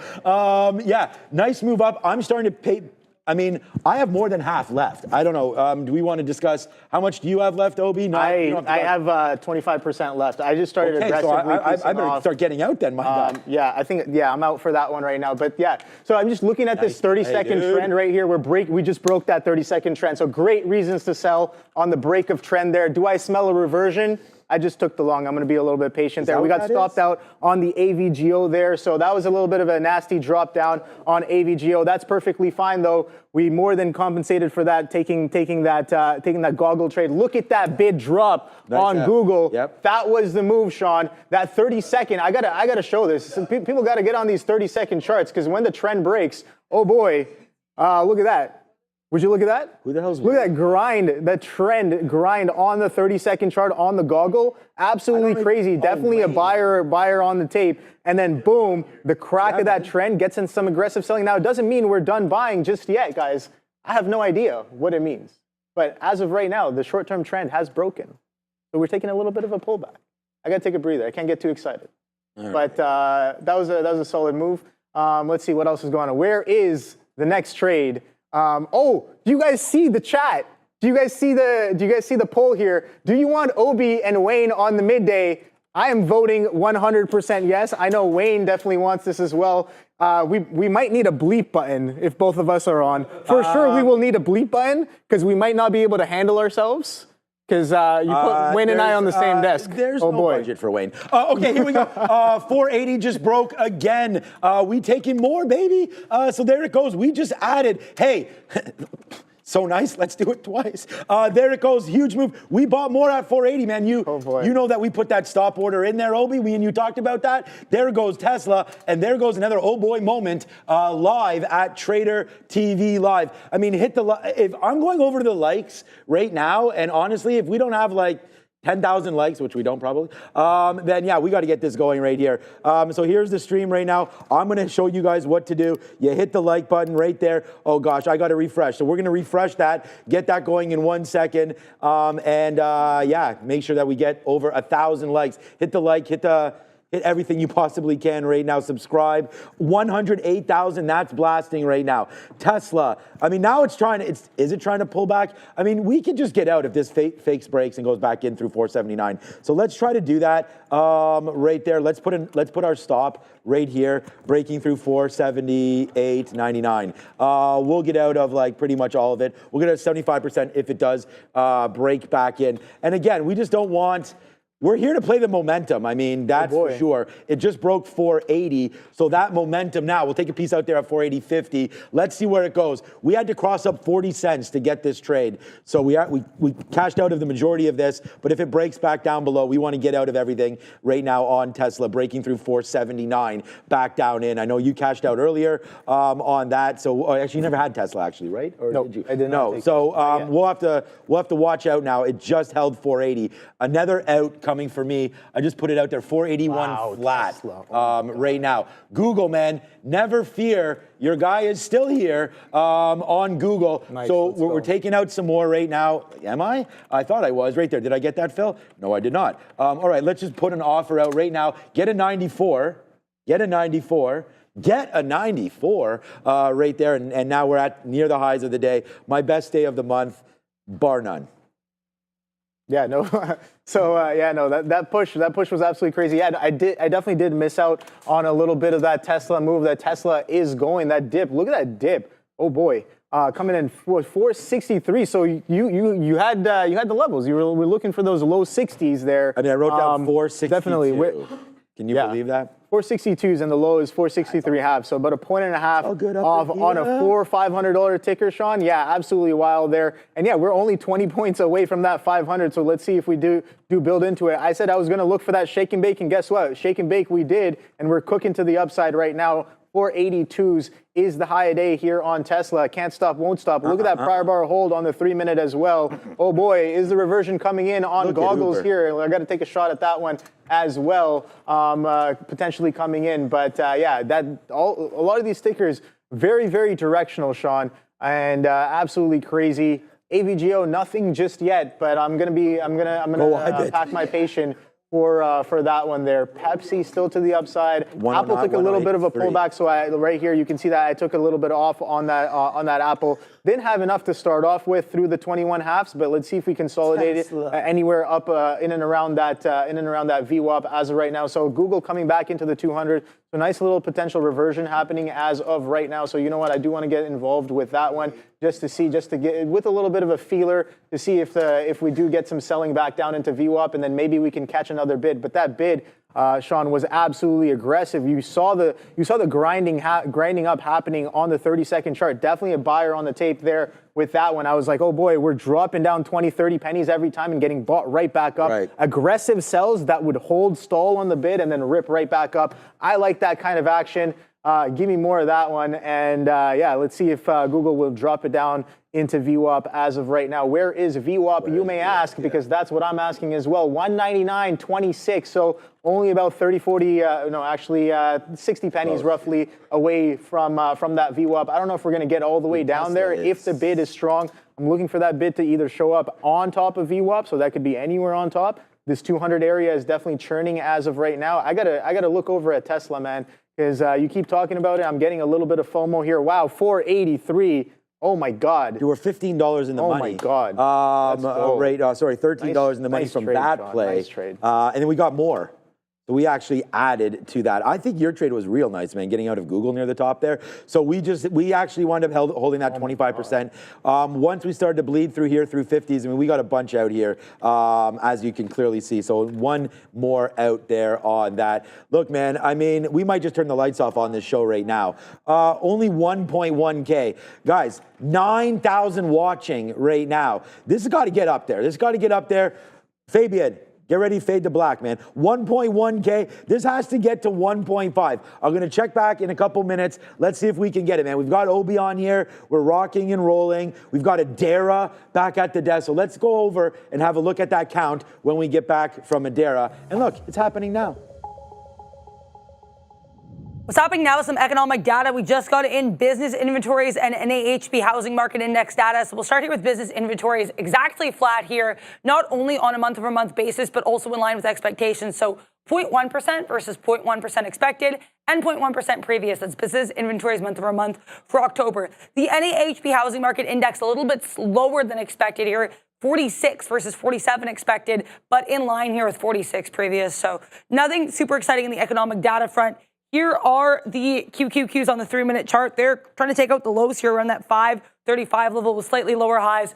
Lots to watch out for in this market today. We have Bitcoin making new all-time highs, Tesla making new all-time highs, Google above 200. Really, a lot of these Mag 7 and Bitcoin-related stocks on watch, as we have honestly just over 24 hours left until that FOMC meeting that's going to be coming through tomorrow, Wednesday, December 18th at 2 p.m. Eastern. We will find out if the Fed cuts rates. We are expecting a 25 basis point cut. In terms of stocks on watch, we do have to talk about Tesla, TSLA here, with this massive Mizuho upgrading from neutral to outperform, raising their price target from $230 to $515. So pretty big price target increase here for TSLA, which despite some early weaknesses, just continuing its push to the upside. And then we also have a firm. This one was on watch here after announcing its $750 million offering. Bit of a push here off the open, but still down about 5.5%. So not everything is strong today. And again, as Sean mentioned, if you're enjoying the content, make sure you like and subscribe to the stream and join us every single day the markets are open. Back to you guys.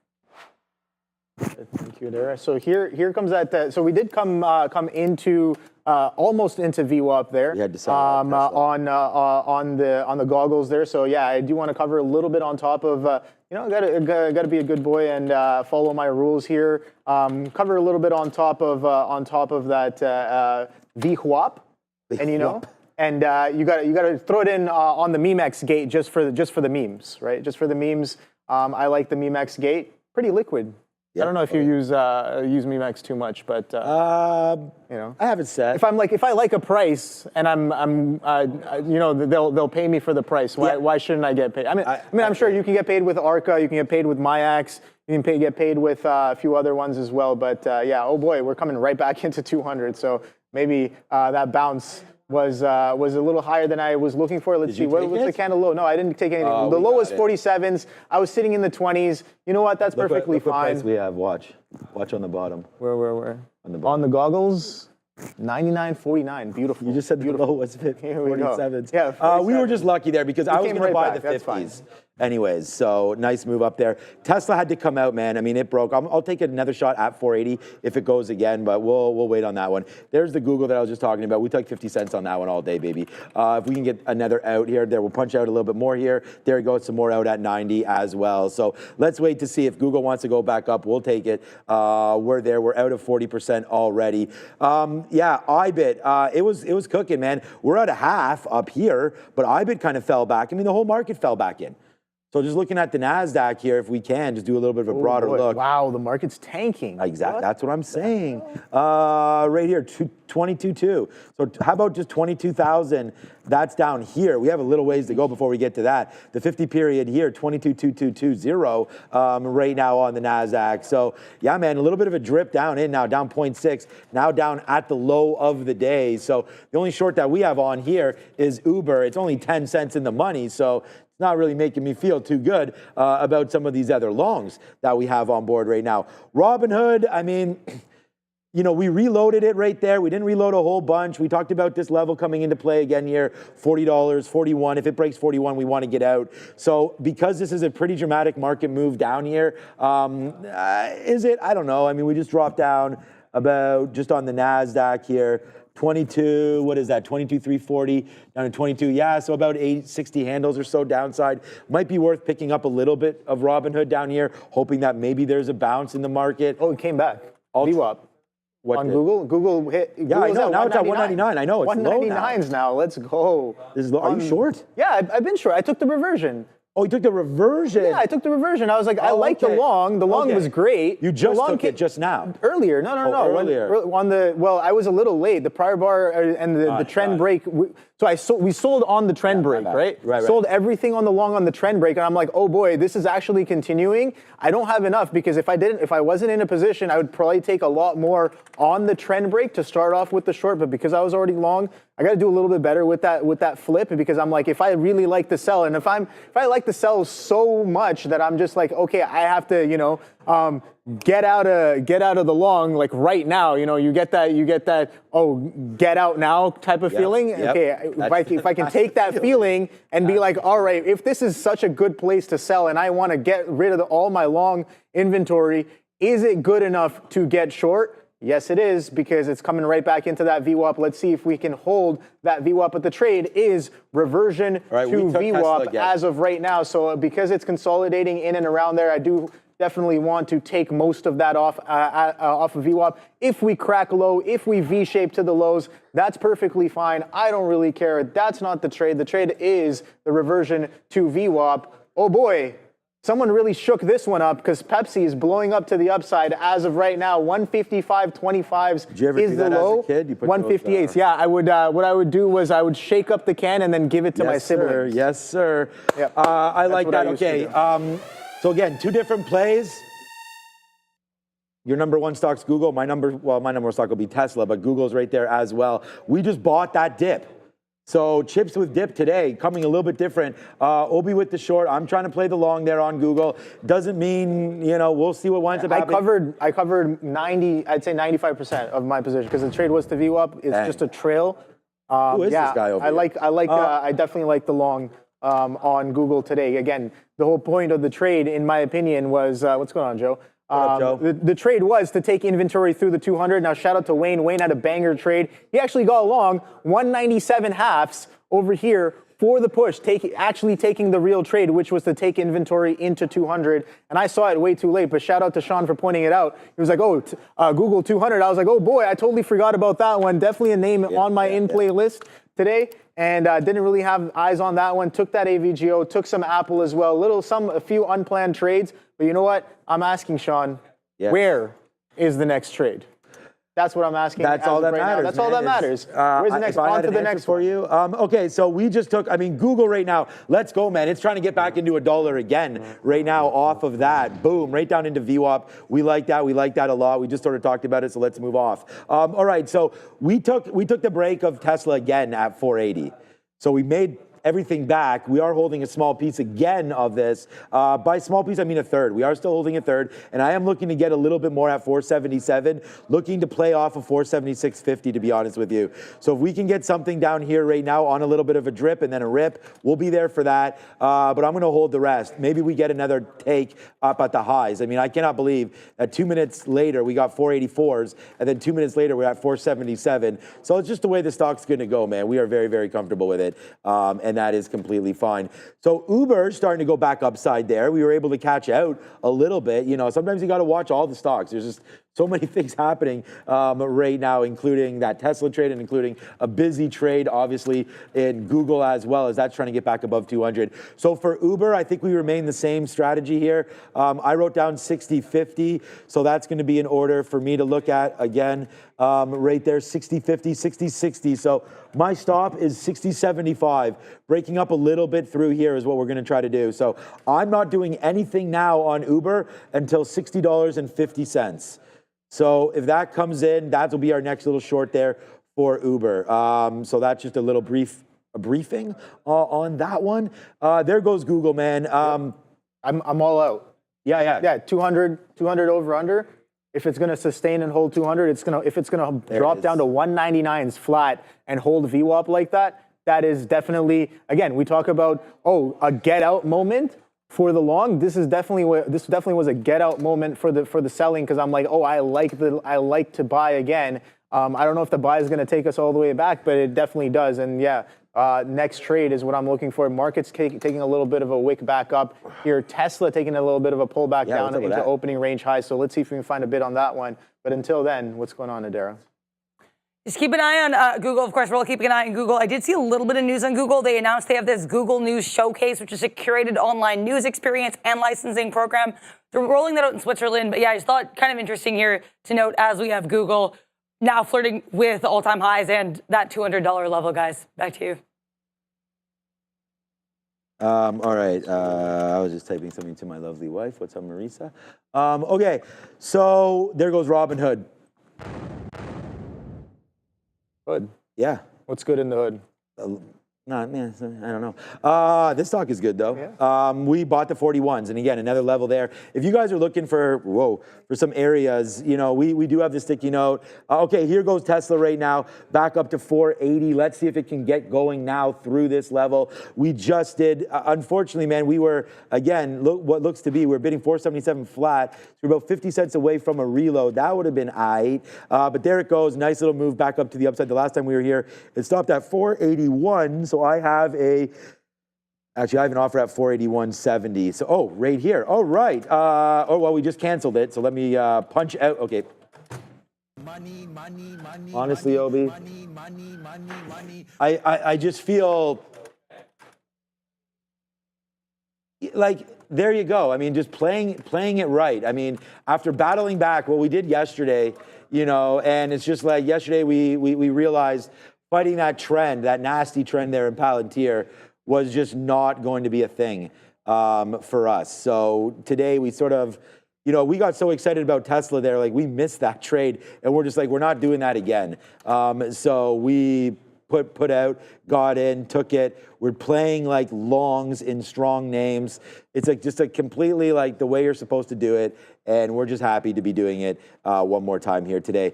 So there's some more outs. Like we only got out of 30% of what we had back to the upside right there, which is only 30% of that. So we only have now about, 20% left or so of this position. Again, let's hold out. If it does break down below here, 476.50, we're going to get out. Like the trading today, and you've had some obviously great positions there on Broadcom, being able to get out of Google there near the top and reverting it. I mean, today's just been a great day. And, things are working. And when things work, it makes our job a little bit easier. Yeah. And, makes us I feel better when we're getting some positive trades, and I hope you guys are as well. We haven't even looked at Sound or Palantir. We can start doing all that. SMCI as well, breaking the top people are talking about. We were in AMD and out of AMD. So let me just check on that. Okay. So again, pretty choppy, good, kind of a good thing to get in and out of this. We were short, so we get out of it for a flat trade. At the end of the day, we'll be up on AMD trying to go short. Is it a short? We'll have to wait to see. 124.50, I feel pretty confident if we get back up to that level, maybe we'll put it on again. But Tesla's now falling out completely, down through 476 now. What's up, Adara? Jimmy up here to the upside, about 4.5% up. Nice volume here off the open, slightly less volume as we go through the day, but it's worth noting this one got a nice pop at the end of the day yesterday. So GameStop still on watch, 8.3% short float, and lots of social media attention yesterday. The type of social media interest I saw as we got that pop at the close was more than I've seen recently on GameStop. So definitely be aware if you are short the same, guys. Back to you. Stop. Like, if it pukes really hard, then it stalls, then maybe I like that. We were just talking about Tesla through the 500. I was like, yeah, it's probably going to be hella competitive.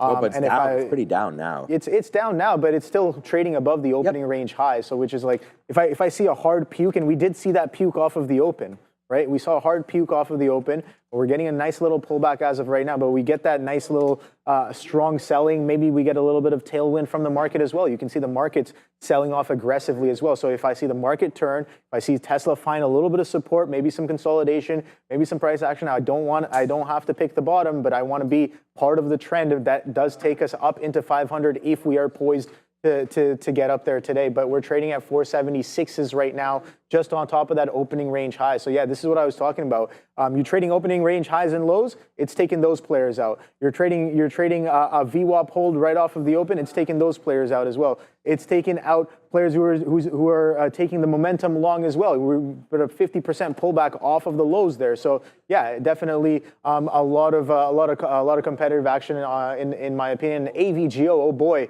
that thing is still trending to the downside, man. So it's like, all right. So and I got everything out of Apple as well. I was like, all right, we're making lower highs and lower lows. Consolidation shelf on 252s. 251 halves is where I got in, and that's where VWAP is. And are we likely to drop down another 30, 40 pennies for a VWAP test while the market is selling off? I think so. So I'm more than willing to get out of that one and reassess. But oh boy, Broadcom continuing to the downside now. I think Coffee Trader in the chat, we were just talking about how looking for the turn on Broadcom. Yeah, man, I'm looking for it. I'm looking for it as well. And I was talking about how this could potentially continue to the downside until we find that little bit of a bid. But where do we find the bid? I have no idea. But we've already kind of pushed past prior days consolidation lows, not prior days lows just yet. That bid came in aggressive off of 231s. We're trading at 234 halves right now on AVGO. So maybe we're poised for a little bit more of a down move, but oh boy, what a short that has been off of the open there. There goes 475 on Tesla coming right back up into VWAP right here. So you can see VWAPs right there as of right now. Consolidation lows right here as well. So I see that I keep getting my Intel alert. Let me take a look at Intel. Intel's probably chopping around here. So I have that alert right here. So we're just chopping.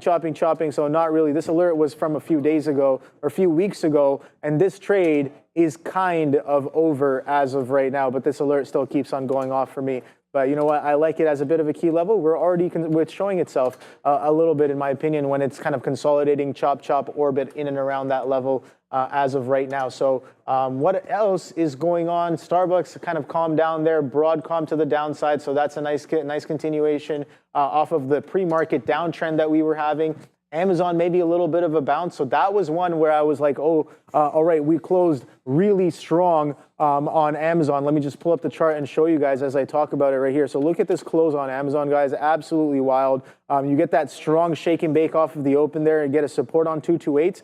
Grinds up, sustains VWAP before noon, holds and continues that trend, grinding up above day high and literally printing high of day into the close. And I was like, okay, oh boy, that is some strong action. Do we see that continuation today? Nope. We just break down through pre-market lows and a strong quadrunk, and now selling is coming in off of VWAP, not only off of the open, but currently right now 22966 is VWAP, and we're catching a little bit of a sell down 30 pennies off of that as of right now. So let's see if we catch a little bit of a bounce here on Amazon. But that bid came in hella strong. Oh boy, is this a lick grab of prior day's lows that I'm seeing right now, Sean? Look at that. Amazon right there, 28s. Yep. Today's low is 2780s. Yep. So and then we rip right back up to 230 VWAP off of a failure to follow through down below prior day's lows, a little bit of break of trend as well. So talk about a reversion to VWAP on that one.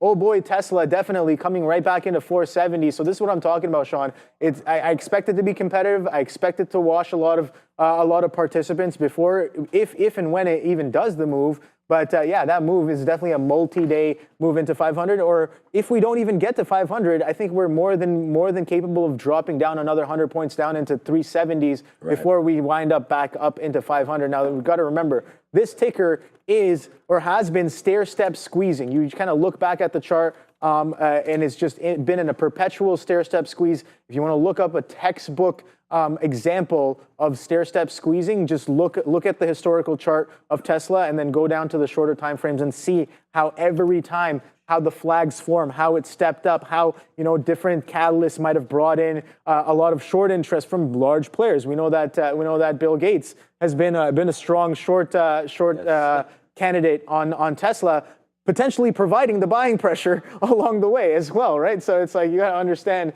that some of that short.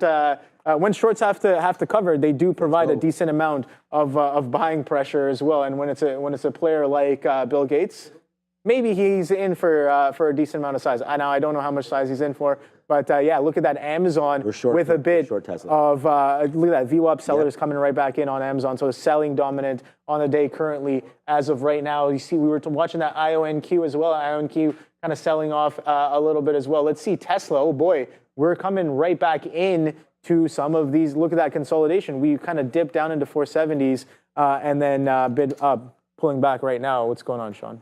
We do have Trade the Pool, but I am short Tesla right now. Trade the Pool allows stock traders like you to get evaluated and trade real shares using the company's capital with no PDT rule holding you back. Trade the Pool has just launched a limited edition program for a one-time fee of just $300. You'll receive $80,000 in buying power and the chance to become a funded trader. Hit a profit target of just 4% and you'll start trading with the company's capital. Get funded faster and easier. Wow, come on Tesla. With Trade the Pool. The best part is the profit split will be upgraded to a generous 70%, so you'll keep more of what you earn. Don't wait. Check it out now. Check out Trade the Pool. Can help you get bigger and better. Scan that QR code right there. But let's go right now and spin this because there goes Tesla. See ya. We are now $4 in the money short on Tesla. And again, it was just kind of that, what we talk about here, that reversion, right? I mean, it does break through VWAP. We tested it a bunch of times, and then Obi, once it stopped holding, and we could see that it was a downside move, there's the short on VWAP, bringing it back in right now. Short 74s right now on Tesla. We get stopped out of everything everywhere, though. All of our longs stopped out, right? IBIT's down $1. We'll talk about that. I don't have that many shares. We are going to talk about IBIT. But right now, Google tanks through VWAP. See ya on that one. Google, and well, Tesla's now my #1 stock again. We did lose some on Tesla a couple minutes ago because of sort of this move. Let's start to punch out a little bit. There we go, 460. This day is up and down and around, Obi. I don't know where this Tesla move is going to stop, but the market is bleeding right now to that downside. So there goes Tesla, $5 the other way now. All right, Adara at the screen. It's 10:20. Let's go. Something else in the market has been bleeding today, Sean, and it would be IWM, which is trying to pull a green 15-minute candle here, but it's still down about 1.5% today. Blowing through 232 with that candle in that last 15-minute chart here. Now, as of right now, we're trying to hold a little bit of support just above 231. So we'll have to see how the Russell 2000 fares. Now, in terms of small caps, we have quite a few today after a bit of a slower day over the last few days. We have this RIME. This is a penny stock, up about 77%. It trades around 14 cents as of right now. The company's called Arithmic Holdings. It is worth noting here, RIME has under a 10 million share float, which for small caps is pretty small. Or sorry, for penny stocks is a pretty small float. Then we have OPTX, which has a float of about 6 million shares. This one's still up about 100% and trying to bounce a little bit here. Mike Ransford announced as its new site manager. That seems to be the only catalyst moving OPTX today, Syntec Optics. Last but not least, MSS. This one's pretty volatile, and we're seeing an increase in volume. Unfortunately, some of it is to the downside, but Maison Solutions here at earnings yesterday, actually a decrease in a year-over-year basis for Q2 EPS, but an increase in sales, and they apparently see positive net income for fiscal 2025. So MSS on watch here, guys. Back to you. Right. Uber. So Google's tanking, by the way. Yep. So that's happening.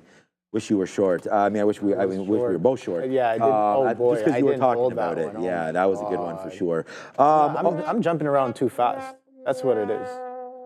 Man, Jumping around way too maybe fast. that's my fault, but probably not. Yeah. No, and I think that's the one thing that, remember you and I sort of talked about that after we left Mitch there today from Trade the Pool. We talked about, being specific, watching the right stocks, playing sort of the trends that you continue to believe in, right? So that is something. But okay. So there's the move down right there, 60.25s, trying to come back in for Uber. Nice little short there. Did we get more on Tesla? No, we did not. All right, I have a bid. I'm going to take something out here at 75s if it does pull back in for Uber, for Tesla. We're $3. Okay, there it goes. Okay, I was going to say we're $3 in the money. Now I just got some out there at 470. So there's the breakdown. Okay, good. So I was just like, are we going to break down more or not? I was waiting for some more shares at 474. That did not come into play. Our stop is going to be 476, which is the 50-period moving average. But now that I see that, that's like 475. So we're starting to change up our game plan a little bit. Oh boy, Uber is going to go right into the pocket now. Obi, right now with this move. Like there it comes. It's a nice play for us on Uber. There's that 60-50. And again, patience is going to, there it is right here. Patience on Uber is going to play one more time. So I just want to show you guys what we're talking about, because if you're joining us for the first time, thank you so much. Over 9,000 of you there earlier on. Here's what we wrote down for Uber, 60-50 short sell. So that's, if we just wait for that, fine. You can never get, thing is, sometimes you'll write down these levels. If you wait for them, then fine. But sometimes you wait for them and they don't come through and then you miss the trade. So we started this at the 200 period. We let it then just basically drift up and we're able to get that fill. So big one there for me on Uber. I'm going to actually take out another piece now at 17 if we can. All right, so here we come back again. The low on Tesla is 68, 67 and change. Let's put a 469 11 fill. If we can get that, great. Now that we're above, I'm going to punch out a little bit more now that we're back above 470. So let's punch that. Oh, we just put an 06 out there and missed it. Okay. Hopefully that will come back in down into 470. We want, look at that, man. The break higher right there, and we can see what winds up happening.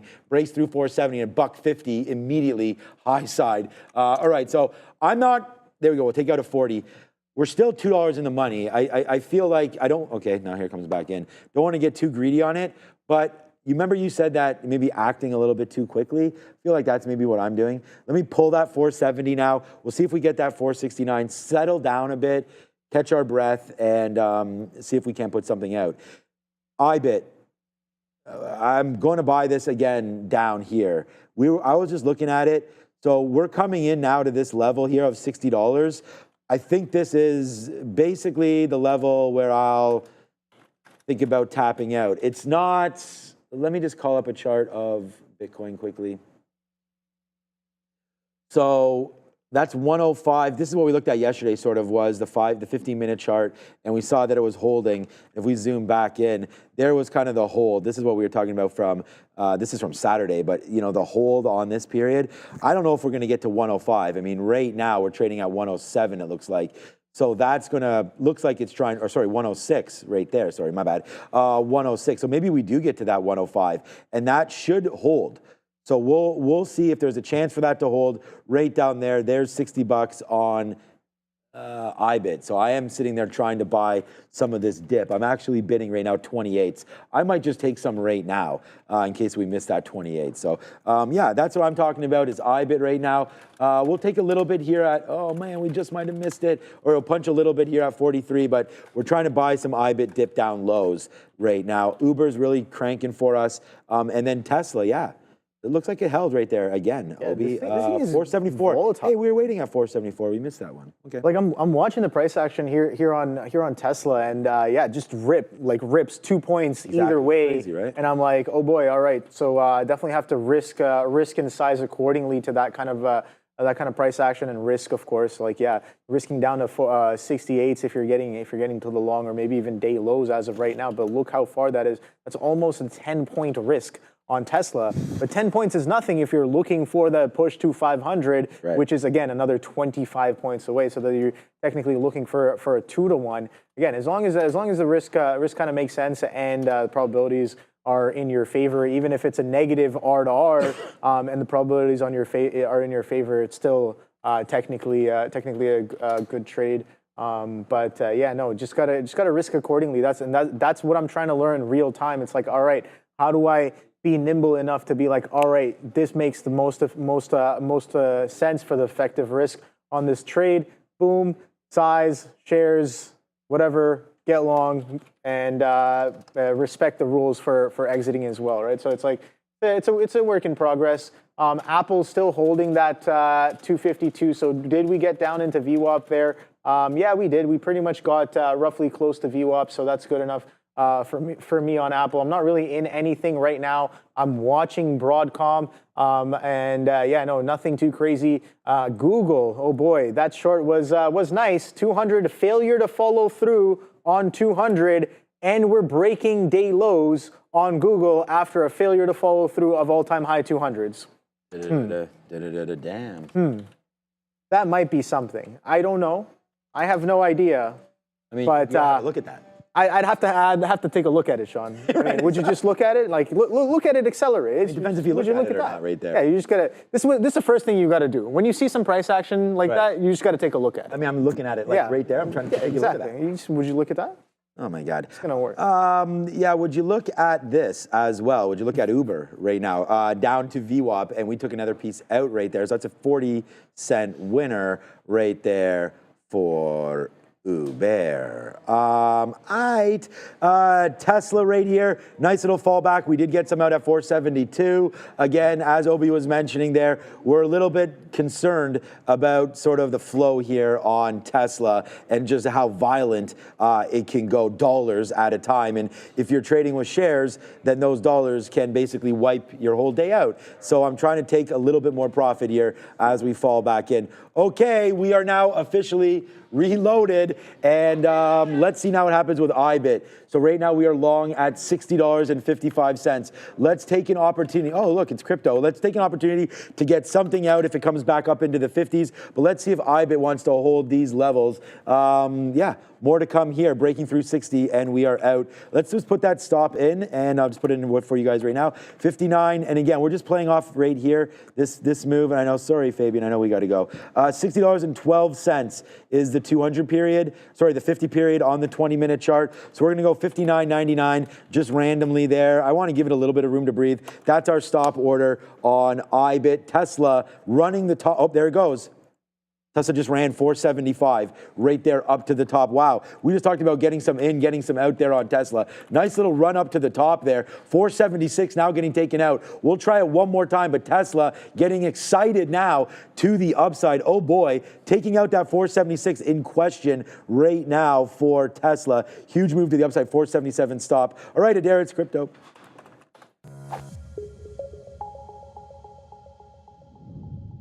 We're going to take a look here at Bitcoin. It's interesting here. I found this article from CoinDesk on, I guess, options trends with regards to Bitcoin.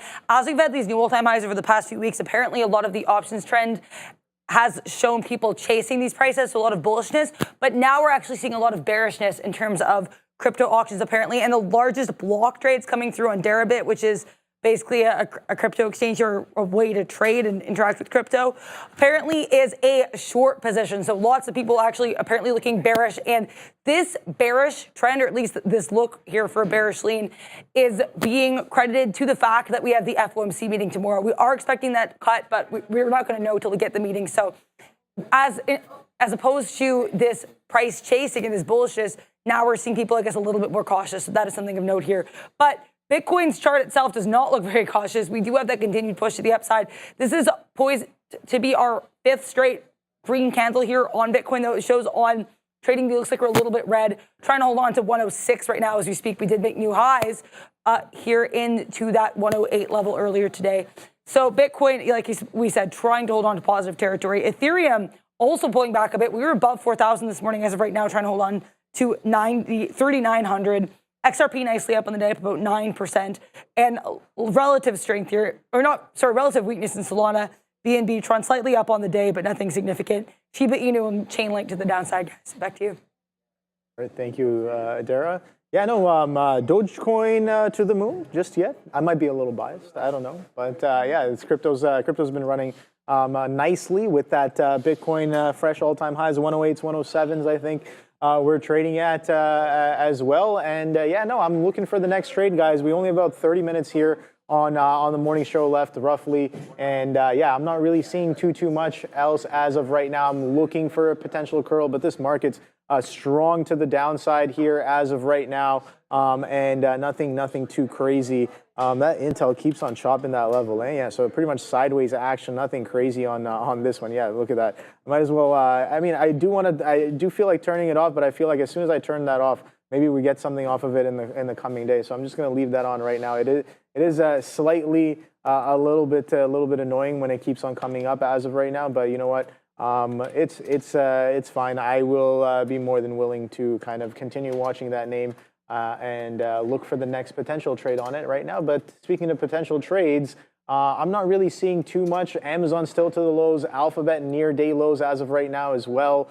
So that thing is pretty aggressively selling off as well. There it goes. Yeah, so I get stopped out of that one. So I tried a little bit of a bounce there. That was about a 1 ATR flush to the downside there. So I'm like maybe potentially look for a quick little bounce off of that. Nothing too crazy right now. Coming into pre-market low levels here, 196.08 I have, 195.92, sorry, as pre-market levels, and I think that is the 4 a.m. wick on Google here. So yeah, nothing too crazy as of right now. Let's see what you guys are talking about. A lot of people talking about GME, and Nick W asking about, do I trade small caps?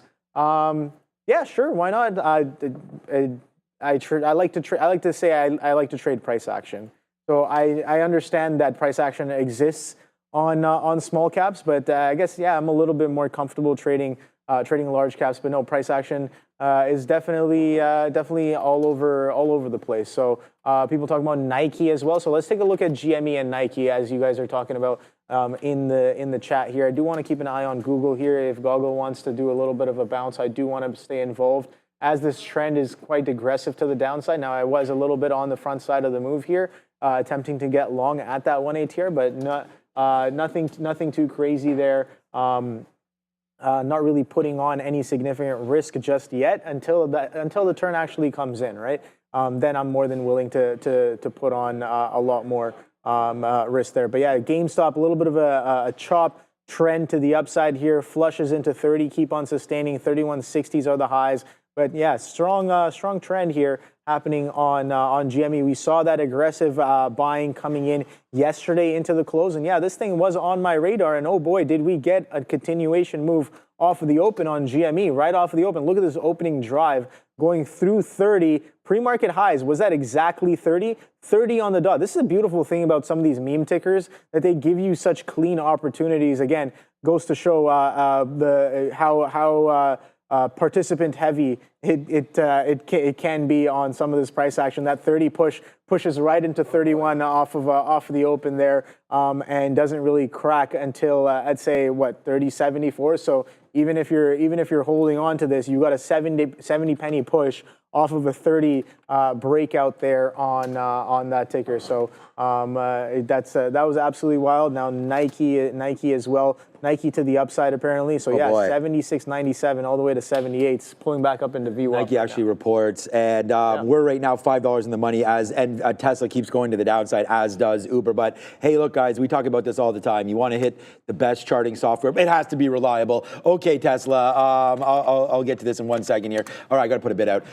You need reliable software. This connects over 50 plus brokers. We talk about zooming in on charts, using back testing, tick replays, 1 second charts, tick charts, anything, any kind of Fibonacci's, anchored VWAP, all of that, no matter what platform you're using, this has never gone down. I've been using it for 22 years, and that is the truth. And we're really happy to have eSignal on board. Make sure you scan that QR code. Again, really easy to get a hold of somebody. They're all about customer service over there.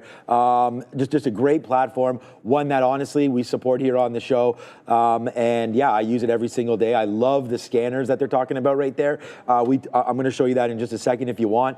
Definitely, you can scan by market. You can scan by movers. You can scan by volume, trade rate, things hitting different targets. You can scan by VWAP plays. So again, really, really like it. It is eSignal. And by the way, here we go, man. IBIT, right now you can chart crypto, whatever you want. IBIT starting to go upside right now. We're long at 60. Thank you, eSignal and Fabian for that. All right, here we go, man. IBIT starting to get going again. Okay, we bought that low. Now let's see if IBIT can go. 106. We talked about possibly dropping down into 106 for crypto. We identified that as $60. Again, rough math. We kind of tried to use the same charting here. There it was right there. There's the drip down. We said 106 would be good enough. Looks like we got to 105.80. So math pretty close. We were using $60 right there as a spot. We are going to be close to. We're not going to be at the high of the day because we gave some back on that Google stopping at 200 and then Tesla making some moves. But there it is right there, the 50-period moving average down at $60. We bought it, and now it is upside here for IBIT. I'm going to take out some more as it just continues to go higher. I don't have any more offers out right now for IBIT. It's going to be a big trade for us. We don't have any negative names today. IBIT is actually negative because we cleared some out right there off of that move. But right now, IBIT well positive, sitting on what we're sitting on right here. I'm going to put another piece out at 60, then maybe another piece out at 65. Let's start to layer this out a little bit on IBIT. We just got a 59. Because I'm not sure where it's going to land. We'll have to have enough for if we go back upside that we can make some decent cash on this. So far, so good there on IBIT. Uber, great trading down to VWAP. Yeah, you got Google. That's at 196, Obi? Yeah, 196 is as of right now. So we're chopping and churning here, but yeah, I don't know where and when it's going to catch a bid. Market's catching a little bit of a bid as of right now here. We're not really any significant level. 222. 40s. Don't forget, we did switch over to the new March contract as of yesterday or today. One or the other. Very recently, we did that. So yeah, Google coming into the downside as of right now. So seems like selling is definitely dominant on this name today. Again, a bit of a failure to follow through of that 200, and it's showing me a couple times over that yeah, maybe we don't want that 200 as much as of right now. So we're coming right back into 196s. Day lows sitting at 23s as of right now. 96.23s, only trading a few pennies. So yeah, that's probably going to get taken out very soon. But this market is coming in real hot. 22,300 here, coming in for a potential test on the Nasdaq. Let's see how much that can go. AVGO with a potential curl here. So you know what? I do want to stay a little bit involved with this one here. We can do. Let's see. You know what? I can do a little bit of this on that one there on AVGO. Let's see if that one will come into fruition. But with these tickers moving around like crazy, and there goes the Google stop out. Let's see what's going on with some of these sectors with Adara.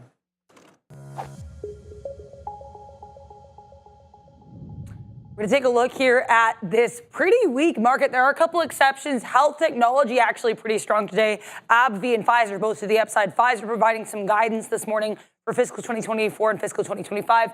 Clearly well received here, about 4.5%. Consumer non-durables also really strong. Pepsi popping to the upside as mentioned earlier. Coca-Cola pretty strong here as well. And Nike and watch ahead of its earnings report after the bell on Thursday. Tesla leading the consumer durable sector once again. Consumer service a little bit more mixed. Utilities a bit more mixed as well here. And then let's get to weakness. Health services still selling off here now about 2 weeks since the shooting of United Healthcare CEO Brian Thompson, which led to some negative sentiment being, I guess, ignited here about the industry, sending these tickers continuously to the downside. Then we have industrial services pretty weak. Energy and minerals pretty weak amongst some oil volatility. Retail trade to the downside as well. And let's talk about tech here. Finance also really weak, is worth noting. Tech still struggling here. A lot of these semiconductors selling off here. ANET, NVIDIA, Broadcom. Then for technology services, we have Meta, CRM, Palantir all a little weak here. Oracle trying to lift up this sector, but other than that, tech weakness is really, really prevalent, guys. Back to you. Much there. A bit of a curl happening here on AVGO with the market bounce again. Market bouncing quite aggressively. We saw that selling coming in right off of the open. The first sign of a little bit of a bounce, maybe a reversal.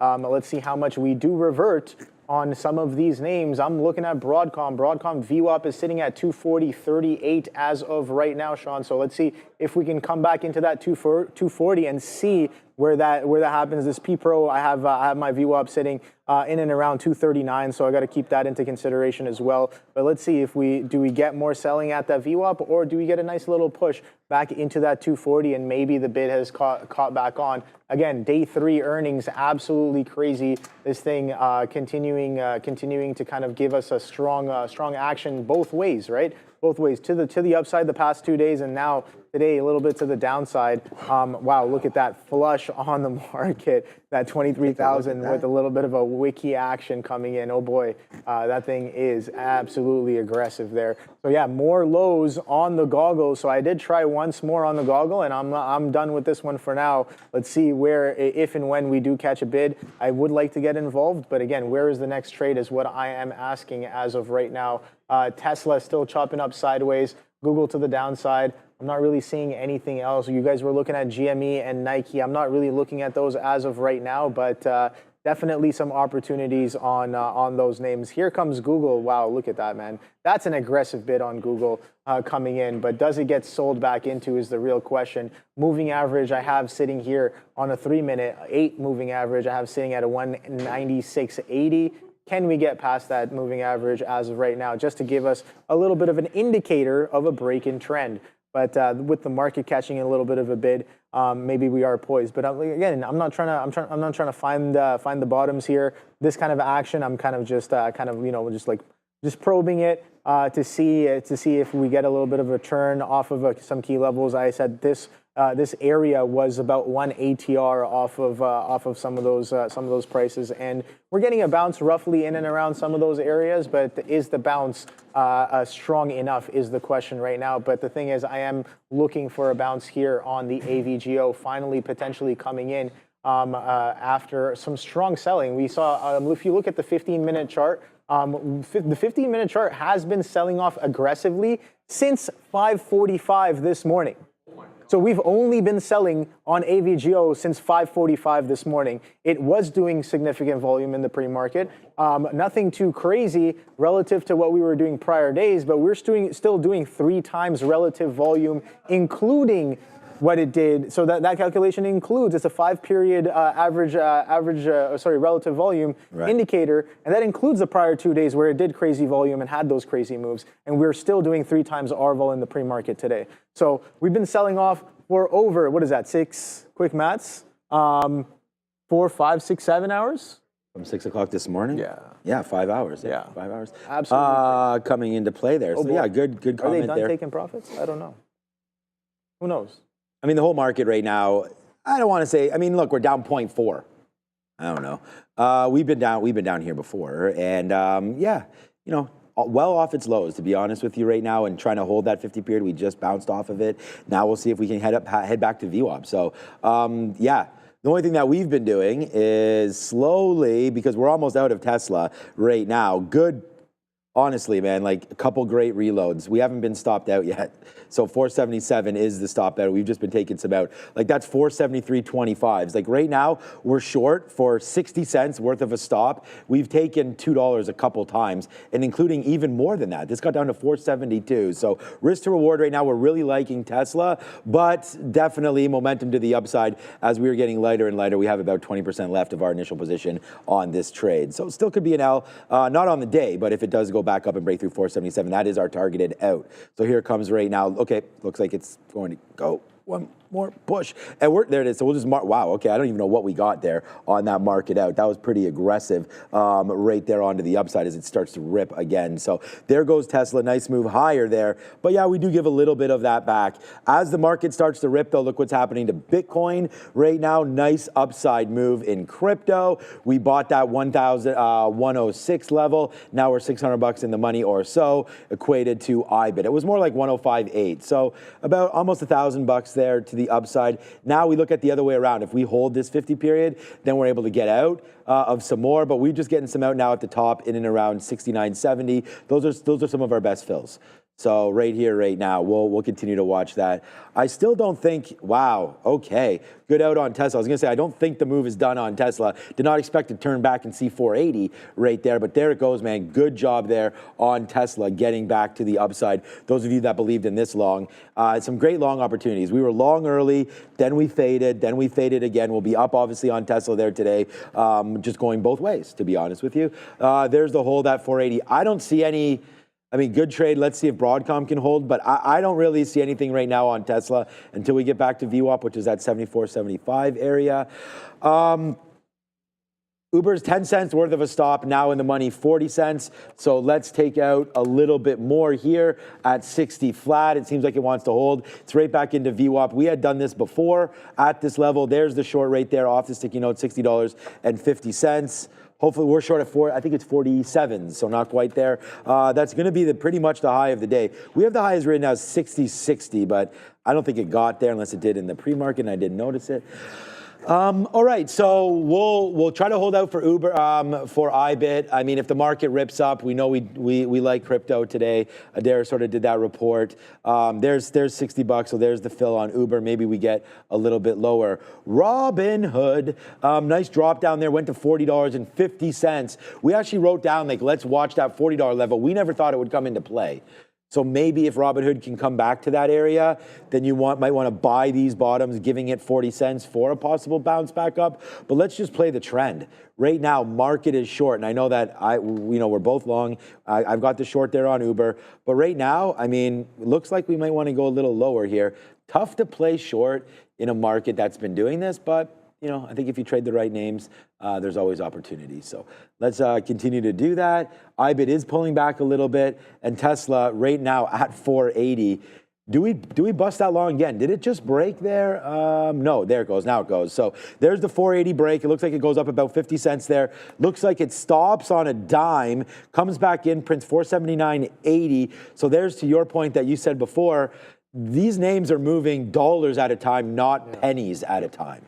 So share size accordingly if you're going to have quicker stops. Yeah, definitely. I think you just gotta work with what the market's giving you there. So this Google definitely it ends up going. I was I guess I was in the right prices, I guess, but just not on the right side of the move there. As it kind of comes in right now, that's 96.90 there. I got to take that wick out of the way.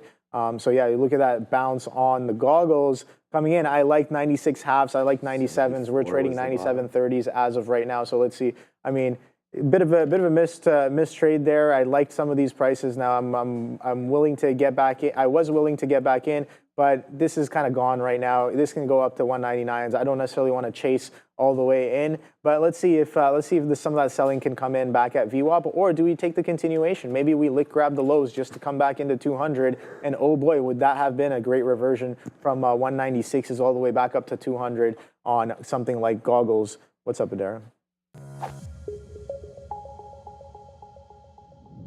We have the U.S. dollar trying to go green again after a red day yesterday, breaking a pretty strong winning streak. And it's interesting too, almost looks like a bit of a bull flag here. We have this support around that 105.70 level here, a bit of a double bottom for the DXY on the daily chart. Then we push higher, now we're consolidating. So as mentioned earlier, the next resistance here is just above 108 on a wick basis. On a closing basis, we're looking at 107.50. We did get a little bit of economic data this morning, nothing major, some lower than expected industrial production and capacity data. We also got a higher than expected retail sales number. That was probably the biggest print of the day here, 0.7% versus 0.6% expected and 0.4% previously. We also had some manufacturing data and the NAHB housing market data, a little bit lower than expected for NAHB housing market data. Now, of course, we have only right now just about 24 hours here, just over 24 hours, until the new FOMC meeting. As you know, I continue to say here, we are expecting a 25 basis point cut as of right now.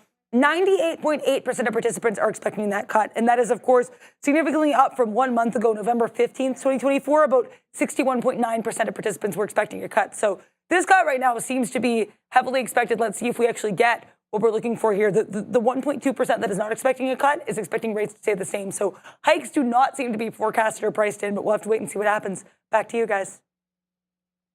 Thank you, Adara. I just want to say thank you to, where was it here? I just said it on the chat too. Dutch Dreamer says, guys, thanks for today. Look, all we ask for is to hit the like, and you guys have been doing it. So let's see if we can get a little bit more. 7,000 watching. If you haven't done it yet, 1.6K. Just hit the like, tell YouTube that you found us, and we would really, really appreciate that. Of course, a completely free stream. Make sure you do join us in the chat, though. This is a subscriber-only chat. So Obi and I are always, see, like right here. What's up, Coffee Trader?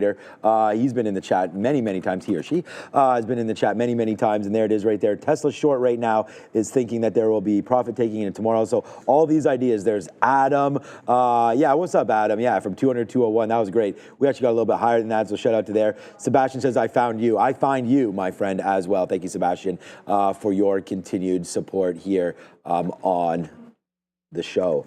Okay, we are out of about 65% of IBIT. It is starting to fade out a little bit. We just took some more out at 50. But again, that top here, now the 50 period is right where we'd start to scale out a little bit more. So maybe, just maybe, we'll take another piece out at 60-60. And by maybe, I mean we are bidding that level right now. So hopefully we'll be able to get something out, or sorry, offering it up there near 60-60 to get out of pretty much. I mean, if we can get anything out in and around maybe 15, try to leave us with get 15% out, try to leave us with about 40% or so of this trade. That would be good. So let's see if IBIT will continue to work. Coffee Trader, there's the chat. There it is, man. You just mentioned it. Possible fade on Tesla 480. Yeah, I mean, still up 3%. Me and Obi were just talking to each other. You know, like my highest spot of the day was pretty much right here when we blasted Google and got some of these out at 201, 201.50, 201.30s. So we were really riding high. That happened. So we gave a little bit back on that VWAP break, which is completely fine. And then Tesla, we are on our best spot again there and then again there.